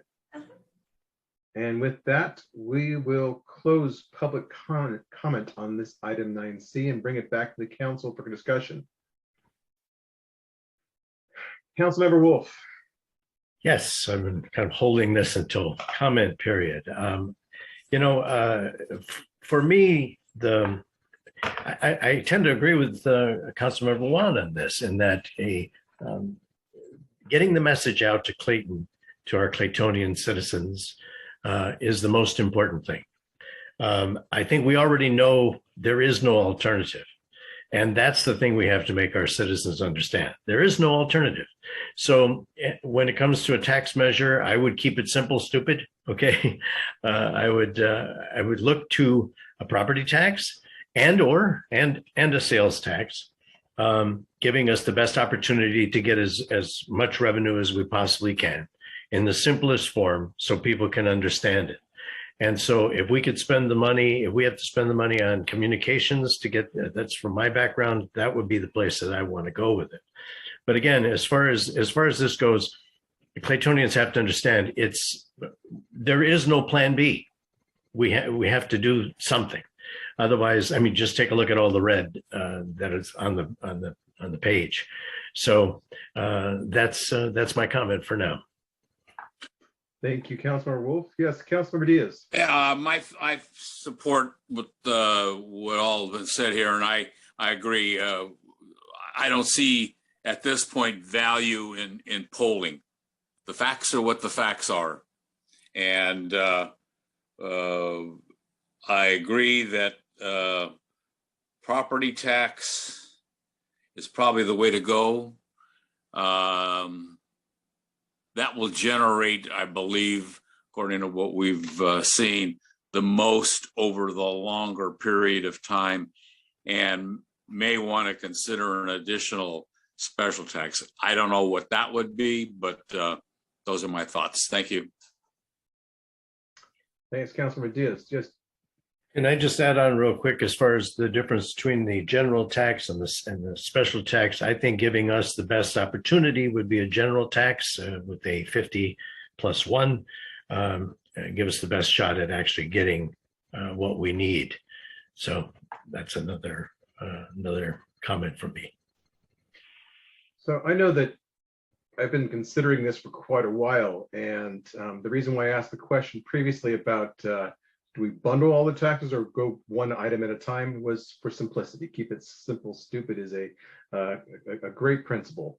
The property tax, parcel tax, totally makes sense from the simplicity and the ease by which it could be administered. The challenge is, as we look at our demographics in Clayton, there are 1,700 voters that are over 70 years old on a fixed income. And every one of those voters vote. They don't miss an election. And if we are not able to clearly communicate the challenge that we have, and they all show up in force on a poorly attended election, we're gonna have challenges there. Now, that being said, if you're looking at 4,000 parcels, I would like to entertain the possibility, just throw it out there as a thought process of, we've become pretty good at looking at financials relative to ARPA and some of the funds we've been distributing recently. Perhaps creating a parcel tax that meets across the board to all parcels, but then giving a rebate of some sort based on some type of eligibility criteria to those senior citizens living in Clayton on fixed income, or not even senior citizens, people are living on fixed income that meet certain criteria where they can get rebated their parcel tax accordingly based on need. Therefore, we're not hammering people who are on fixed incomes. That's just a thought process for a solution that's been in my head, but we can talk more about other things. I think all five of us understand very clearly what is in front of us and what the challenges are, and clearly, as representatives of our city, can communicate what we need to communicate. Can we communicate it effectively? And do we need some help, possibly from a communications consultant? Possibly. And how we bundle it and put it on the ballot? Yes. I'm not sure and sold necessarily on the polling aspect yet. I have to think about it. My reaction initially is that I'm not sure it's necessary to spend $30,000 on that. But I can be convinced otherwise if somebody show a strong reason why. That's it in my comments right now. You know, we've already started laying the groundwork on this in articles in the Pioneer and with the discussions in the with the council. And I think that we could do an effective job of getting the word out there, but that we would need the help of a communications consultant to get the proper channels to work for us, whether it be the Pioneer, whether it be town hall meeting, whether, whatever it is, we need to get out there, just like we're discussing with the door hanger for the other items that we discussed. So getting door to door, getting people to understand what we're up against is the key. I think too, there is an art to writing ballot language. It is not, you have 75 words to say your entire universe of things that you want to say. And some of them are boring words, like the and of and some other things. And trust me, people have got an entire cottage industry around how to write ballot language.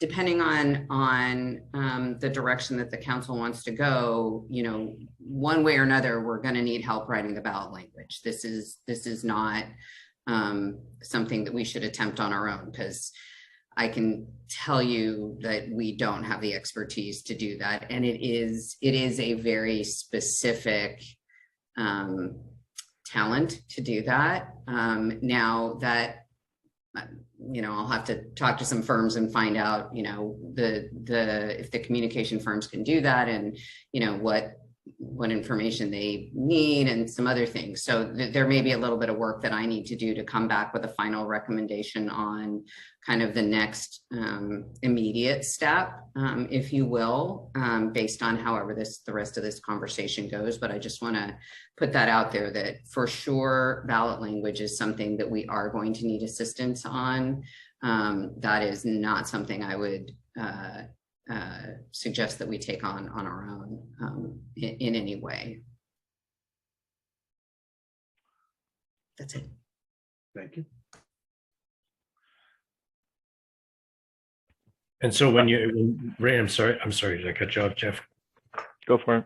Okay, so when you're talking about ballot language, are we talking about the same firm that would do communications for outreach, or is this a whole different ball of wax? I need to determine that the communications, typically that would be done by the polling firm. So I need to figure out what a I need to do a little probing with a couple of the firms so that I can answer that question more completely. It is work that is typically done by folks who do polling for ballot measures. So I just need to figure out who can do what and who needs what pieces of information. And then I will need to bring that back with a more specific recommendation on the next step. Yeah, or we can just copy the one you did for San Pablo. Oh yeah, that will not work at all. Yeah, well, we have done one in the past. We did one for the the landscape trails fee, so that which was required to be renewed. So we have some history there. Somewhere there is somebody there that can help. I'm not talking about staff here at Clayton, but there's some entity that has helped us in the past on developing the language for it. So I think that would be a lot wiser use of resources as opposed to a polling. Thank you. Councilmember One, you had your hand up. Yeah. So I think no matter what happens, it's in the staff report, but I don't know if we gave it much mention that I think it should be a presumption that we include an escalator, a riser essentially on whatever measure we put forth, because one of the challenges is it's difficult to do this. It takes a lot of time. And, to be good stewards, I think it's important that we fix the structural problem. And so to put risers on that, I think it at least leaves the future in good hands when you have something like that. So I would emphasize that. I don't think we mentioned that, even though it is in the staff report. So the other thing is, a lot of these taxes, these other methods of tax, I think some are more regressive than others. And I'd be cognizant of that as well. I think a parcel tax is probably one. It is less regressive than other options in these cases. And so I think that's important to note. When we talk about sales tax, not only does it have the deficiency of volume in that I don't think that we get what we need, but it also is a regressive tax, which, I don't know, it doesn't feel good if you have options that aren't regressive to take the regressive ones. So that'd be my comment there. I wouldn't really be in favor of that.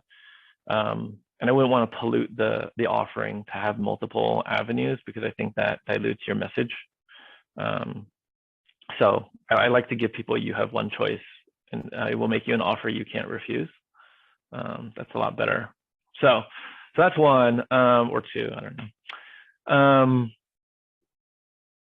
On the outside services that we're considering, I'll just say I'm not really in favor of polling. I think the polling, it will not tell us anything that we don't already know. So, and then again, if we're talking a communications consultant, I would say they're not going to tell us anything we don't already know either. So you have, you could probably name the 10 ways that we need to get out there right now. The specific copy that we need that can be workshopped, I guess. I'm sure that we have people that have experience in this area that can probably write pretty well and or create minimal graphics that are needed for things like flyers and whatnot. I mean, you could have a contest at the school and a kid could do it. Like, I don't think it's that big of a deal. The presentation is not as important as the content. So it just doesn't seem that difficult there. And I would hesitate to pay someone to tell me that I need to put an ad in the Pioneer. I think we're going to do that anyway. So thanks. I don't need to pay for that. And then, as to the ballot language, there are aggregations of all general tax ballot language in the state that have been proposed, passed, and rejected over the past X number of years that you can essentially plagiarize from. Plagiarizing here is totally fine. You can take the language, take the best out of it, figure out what makes sense for us. Obviously, it's not a special tax, so you kind of got to cull out those components. But as you mentioned, it's 70 words or whatever number it is, 75 as I can kind of read lips. You don't have that many options, so we don't need to be super creative. And at 75 words, I'm sure we can plagiarize enough to make it look good. So I don't know, all of that, I guess I'm willing to be convinced, but that doesn't seem like a good use of money. And plus, like, just a clarification on the allowable uses of money. So we're not allowed to advocate with city funds, but we're allowed to educate with city funds. Is that accurate? Yes. It is accurate, but Raina, I just want to counsel the council that educate is very limited. So I don't want some of the things I've heard council members say that they would want out there would not be done through use of public funds. So there can be what we call a private campaign, and there can be a public campaign, and the public campaign is very informational, and we'd be working very closely, our office, with Raina to make sure that we did not overstep the boundaries, because that is looked at very carefully by members of the public. But the private campaign with you as individual members or members of the public can do a lot more than the city can do. And so that's where information can get out that is not just purely informational. Is there any limit as to what we can say or spend in our individual capacities outside the use of public funds? I don't know that there is. You may need to file some statements and I can confirm, but I don't know that there is, but we can double check that. Okay, thank you. Yeah, so, as far as outside communication, they won't even be able to say all the things we want to say, right? I mean, we're going to be constrained by rules, essentially saying that that will narrow our message. And I don't think that message is very good when you narrow it that much. I mean, if you're constrained by the rules of non-advocacy and pure education, then that's not the message that I would want to send. I mean, the city can say that, sure, but we're going to pay someone to say a message that is inadequate. Well, I think it's a matter of having the city be able to put the best it's able to put out there within the constraints of the law that Jamal has spoken about. Sure, I mean, and we should do the best. Yeah, everything else is up to us as electeds to get the word out as we feel fit to make that happen. But the city has very specific constraints, and if that requires legal and potentially some professional assistance in making that happen within the strengths of their capabilities, I'm okay with that. I mean, I guess that I think that kind of misses my point a little bit. I mean, we're going to put out a message, and we want it to be as clear, concise, and forceful as possible to convey something. So, but that message, I think, does not meet those ends if they're constrained by the limits of public spending. So I just think you're buying an inferior product. So that's what I would say. So I'm not really a fan, but I guess you gotta, if you want to do a little bit of legwork and determine what the actual cost would be, so we have more to go on. I mean, if you're going to come back and say, you know, we can get this for like $100 or something, I'd be like, whatever, who cares? But so it makes a difference, right? It makes a difference what it's going to be. If you're going to say like, oh, well, we have to spend at least $500,000, like, that's pretty terrible. So somewhere in there, there's a difference, but it doesn't feel that great to do a lot of things in that space for me. And then the amount,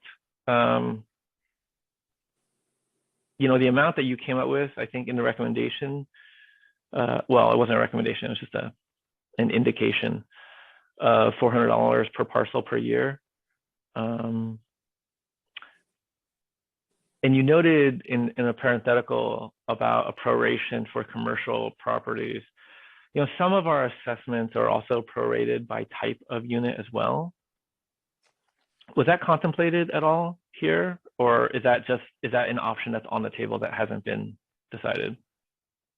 I don't think that that's been decided. You know, that would be something that we'd have to look at. I mean, we do have, you know, some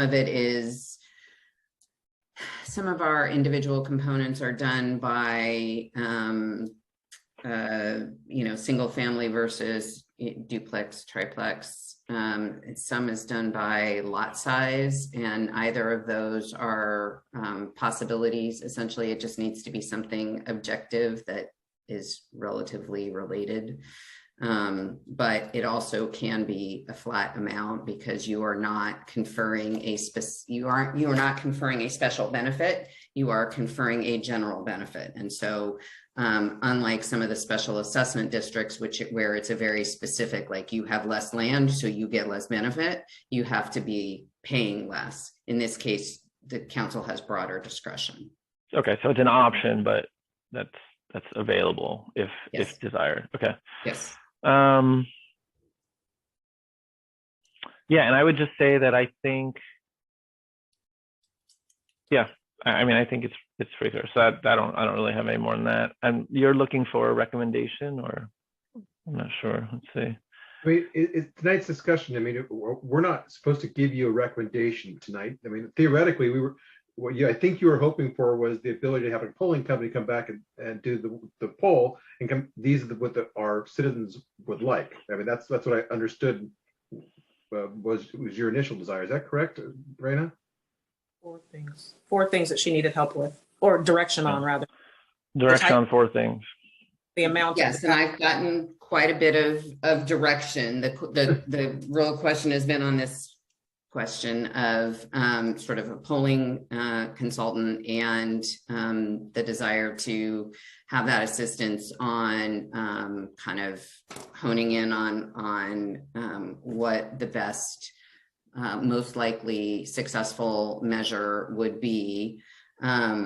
And then the others, I've gotten a fairly good sense already from the feedback that's gotten. And I don't know, Mayor Mala has her hand up, which is very nice and polite of her. So hello. You might want to call on Mala at some point. Hello, Mala.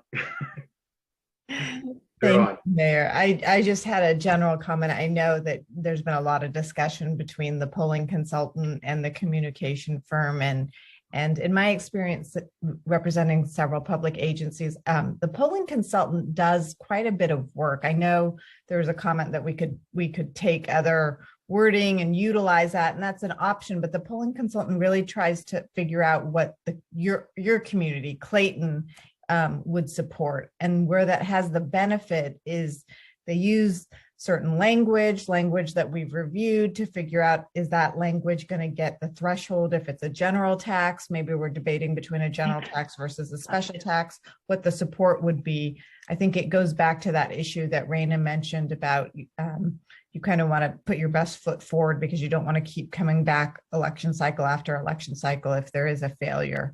And the polling consultant really, I think, does help and is frequently used amongst public agencies to kind of narrow what type of tax and get the language that has the best chance of success. So I do think if you were picking one, that would probably be the way to go, because the communications firm, our office is probably gonna mitigate what they can and cannot do, I think, to Councilmember Wan's point. But a communications firm, just playing devil's advocate, looking for the things that we don't know. I mean, it's easy to say we'll put an ad in the Pioneer, which obviously we will. But how do we get the local television stations to cover it, to get a wider range? What are the things that a communications company would do that would get us publicity that we just haven't thought of yet? You know, it's like being an agent. I mean, but how are any of those channels different than the ones that we just did for the housing element? How, I mean, different than the ones we did for? Well, we're not doing any of them for the housing. No, I mean, we did outreach. We're doing outreach for, you know, Clean Cares. We're doing outreach for the, you know, the housing survey. We did outreach for a bunch of things. Yeah, Are they going to come up with some new channel that as of yet undiscovered? I mean, that we're tiny. Well, that doesn't seem very likely. The question is, how successful has our outreach been for those things? But that's another topic. And that, I mean, I think that even makes the point even further. How successful has it been? Like, okay, well, so are they going to do something that is more novel than has already been done? Like, why do we think that it will be that much different? I mean, if we hadn't just done so much outreach and polling, whatever, like, you can see the hit rates. You need, what do you need? You need what year is next year, a presidential year? 2022? No. So you need 6,000, 67, maybe 6,800 voters or votes being cast. You need to hit 3,500 yes votes. You know, you get how many people are responding to the survey, and we kind of know who's responding to the survey anyways. Like, I'm not sure you get a lot of bang for your buck there. I guess it's coming from my background. We were always looking for the free stuff, and how do we get the message out in a more creative way and reaching people where they live. We don't have a television station or radio station. Look what we got from just that little hit in the Times. It ran like 3, 4, 5 times. So I think that's what we'd be looking for with communications. I'm not sold on spending any money on any of this stuff, but I was just throwing it out there as an alternative to the polling company, polling consultant firm, because we have to reach, in a very short period of time, we have to reach our citizens and let them know the severity of what they're facing. I'm more worried about not getting the word out, not being transparent, not telling people what our situation is. As I gave you the numbers, you just said we need 3,400 yes votes, Jeff. If I were playing pessimist and saying 70, all 1,700 over 70 said we're going to say no to this, we're already up Sheep Creek. I mean, it's time to really try to get the word out and be creative. And if having some type of communication firms helps in some way that we haven't thought about, we can't afford to fail, is what I'm saying. So I don't. Really quick, sorry, Mayor. Sorry, I'll let you finish. No, I'm just saying I want to be as transparent and open to get this out to as many people as possible. No, I mean, I agree. I introduced this idea back in July of last year. Once we looked at the budget projections, it was pretty clear at that point. So I said, hey, look, this is what's happening. Started talking to a whole bunch of people about it. And I think it would be wrong to assume that those over a certain age or of a certain means would be against. And I know that you're not making that assumption, but when we talk about our population here, regardless of your age, our population votes like it's their hobby. So I think that they're a well-informed populace, and I don't think it will be that difficult to get the message out. But I'm not saying that the choice is a foregone conclusion. I think people get to make that choice, and you tell them, And if they make it, then we deal with the outcome. But like, I don't know. I just don't think the marginal gain from spending the dollars, especially given the dollars we're looking at, is very good. Like, just consider for a moment, if we say we're short on money, we have structural deficit, and we are asking you to contribute to the well-being of the city. And at the same time, we're going to be spending all this money on consultants to tell you to do that. Like, it seems counterintuitive to say we're going to spend all this money when we're short of money. Like that, I don't want to say that. I don't want to say like I just spent $100,000 on consultants and hey, can we have some more money? That seems bad. I want to show some frugality. So that'd be my take. Yes, Council Vice Mayor Tillman. Two things that concern me. One is the calendar, right? And so we were shown that there's a short timeline of less than 6 months now, since there's a lot of work that has to be done between now and June. And I'm concerned about the constraints on staff, especially since during this exact same time, we're going to have to start working on the budget for fiscal year end, right? So we're limited, we're short-staffed in our tiny staff. And so that's one concern. And so if the consultant can help us alleviate that constraint, then I'm all for it. I completely understand about being fiscally conservative and not going out and saying we're asking you for money and we're going to spend money. That said, who on here is going to go hit the ground and do that? I think we have to have a unified message as a council. We can't all five be going out and saying different things. And so I think whoever we do bring on board or elicit help from has to be able to construct the message that all of us are going to go out and say. And if we really look at history on what has happened in the last few years, it's been disjointed, right? So you've got people going out and saying different things, which has been a huge problem. We can't afford to do that this year if we're trying to have this on the ballot. And so I think that we all have to agree that one, we're going to have a unified message, two, who's going to craft it. Because I think given that this all has to happen between now and June, we're running out of time already. So those are the things to consider. I'm gonna say whatever message I think is appropriate. I'm not gonna listen to a consultant. So just putting that out there. That concern is That's fine. I think I started putting it out there back in July, which I got a lot of shit for, I gotta say. And all it takes is a 1-minute conversation. And I think I can make it pretty clear what the situation is. So yeah, I just, that it's a story that writes itself to me. Again, I'll reiterate, I think it's problematic if we're saying different things and going out with a different story. I think we all agree that this is important and that all the residents need to understand what's happening. But case in point, the housing element and the fact that there are maybe 40 people who listen into these, how many of us are actually asking people to join in, participate, be part of the process so that it's not an issue going down the road. And in conjunction with that, if we're doing the RENA numbers, does this actually take into consideration the zoning that has to happen for the parcels later on?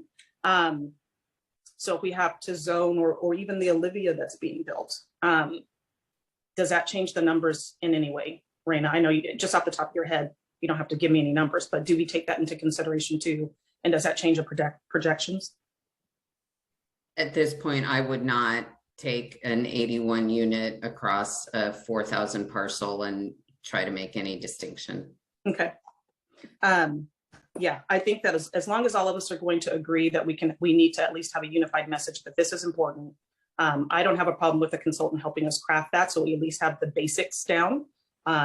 What you just said, Jeff, sure, that works, but I think that it's critical that people aren't just going off on tangents, adding their own pieces. And I don't want there to be a disjointed message where people can later on say, well, so-and-so didn't tell me X, Y, Z.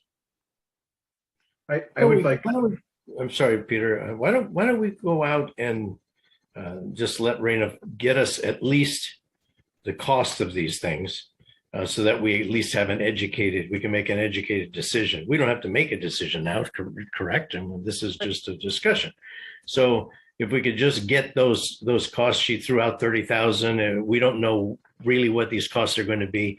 And then we can come back and say, okay, well, that's too rich for our blood. Maybe we don't want to do that. We'll do something else. I think, though, to Holly's point, I think we're generally on the same page as a council, that we know that we have to do something. It's just how we're going to go about doing it. And so why don't we let's just explore as much as we possibly can in a very short period of time, and then come to a consensus. And I don't think you need to spend $30,000 to get a 5 bullet points, because that's all you need. Just summarizing where I what I've heard just from our conversation, recommendation is the type of tax. It sounds like there's nobody who's really against a parcel tax. The amount of tax that was presented as a preliminary number of $400 per parcel with a escalator. Thank you, Councilor One. I don't think anybody has barked at that idea. And the nature of the tax, there's general versus special. I think we're all kind of in the ballpark that a general sounds more appropriate than a special. Is there anybody who disagrees with that summary of those first three items? Yes, go ahead. I'm not super clear or super solid on the 400 number. I concur. Again, this is just very general. Yeah. I see it written down as on the staff report. I think exploring the delta between, like, what does 100 get you? Not in terms of dollars. I think we can do that math.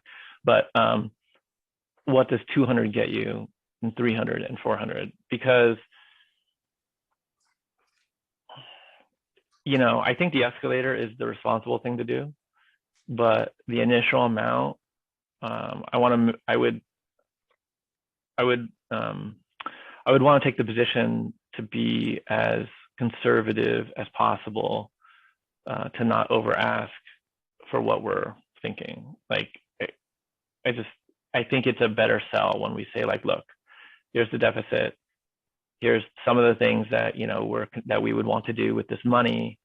Here are the things that we would like to do that we can't do, but we're only asking for this much to do this so that we provide the minimum level of service as expected from our populace.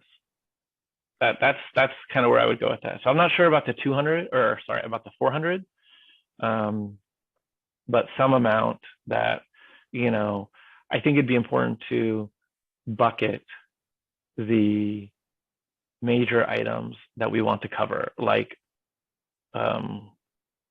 things like what do you call it, market rate wages, things like adequate staffing for various things so that we can do it. Those types of, and you listed some of them in the previous agenda item. And so if we say, like, this level of funding gets this level of funding gets that, like, that to me, it gives us, it's a more informed discussion versus just a number. So that's where I would ask for that. If you come back with dollars or proposals for outside services, then I would ask that go hand in hand with the magnitude of revenue that we're looking at and what it gets. I'd support that idea too. I think it's a solid approach. The more we know, the better. And is that enough direction for you at this point? Or it sounds like we got a type of tax down.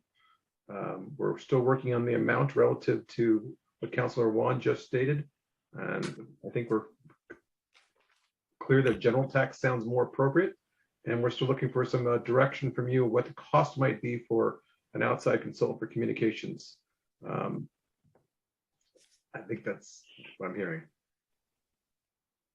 Yes, that all agrees with what I have heard, and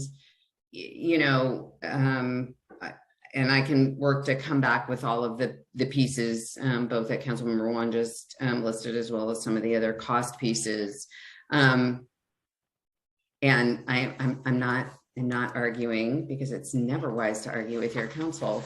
But some of the questions that Councilmember Juan is asking is the kind of thing that a polling consultant does help you kind of figure out where is that, like, you know, because typically the way that the surveys are written is like, you know, they say blah, blah, blah, blah, blah, blah, would you pay $400 a year? And people go, no.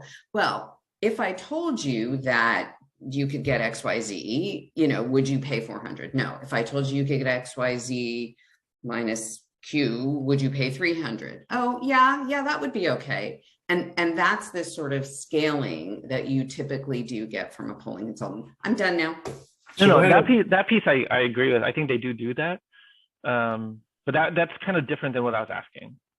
I'm not interested necessarily at this point in time about like the level of interest in the different things. I'm more wanting to gain information and background on what the different things are first. So like what those different levels of magnitude buy you. Like, what are you paying for? You know what I mean? So then that way, because if I know that you get ABC at $200 and you get plus D and E at $300 and whatever, that to me is the piece that's missing here with the dollar or the dollar that's indicated on the staff report, which is different than what you had said, but I'm not discounting that. So it's just a little different. So basically you're asking to do the research that she would give to the polling company that they would poll the citizens with. Well, we need it anyways. So I mean, you can't go out and try and sell something without, like, the first question is, well, what does that buy you? And you're gonna be like, well, you know, a lot of stuff. So that's gonna be important, I think, at the onset. If someone says, can you pay for this? And I'm gonna ask, what am I paying for? Why do we just add to the wants here, Peter, to your communications and or polling consultants? Come back without tying Raina's hands. Let her come back to us with something that, what is this all going to cost us? Actually, Jeff, it's kind of funny because what you just stated actually makes me have a desire to have more input from our citizens. I mean, just which was what exactly a polling company does in the first place. It's kind of been, Raina, bring us back some suggestions. I'm open. I mean, not that we'll take it, but I'm very curious now. This is more important for us to make this right and to get it done than anything else. And I mean, that's my take. I appreciate the engagement and the discussion, and I will bring you back some stuff that you have talked about tonight, and in order to probably in a month and to make some next step decisions. So one other question, we kind of pro forma'd on 4,000 housing units. I was under the impression we were closer to 4,400. It's not a huge difference, but you know, it's 4,100 residential parcels and 60 commercial parcels. So that is parcels, since we are talking about a parcel tax, but that is in fact what we assess on. Okay. Yeah, because when I looked at mailers, like from USPS, they give you, you could pick your zones, and then they tell you the number of units that you would mail to. So maybe there's like things in there that don't count, right? I don't know. Because yeah, I got like 4,400 like addresses that you would mail to. There's a whole, there are a couple of areas in the city that have duplexes and triplexes, I believe, up in the Oakhurst area. So that's a 2-for-1 or a 3-for-1. So that's how you get from 4,100 to 4,400, because each of those people gets a separate piece of mail, but they are typically on, they will likely be on a single parcel.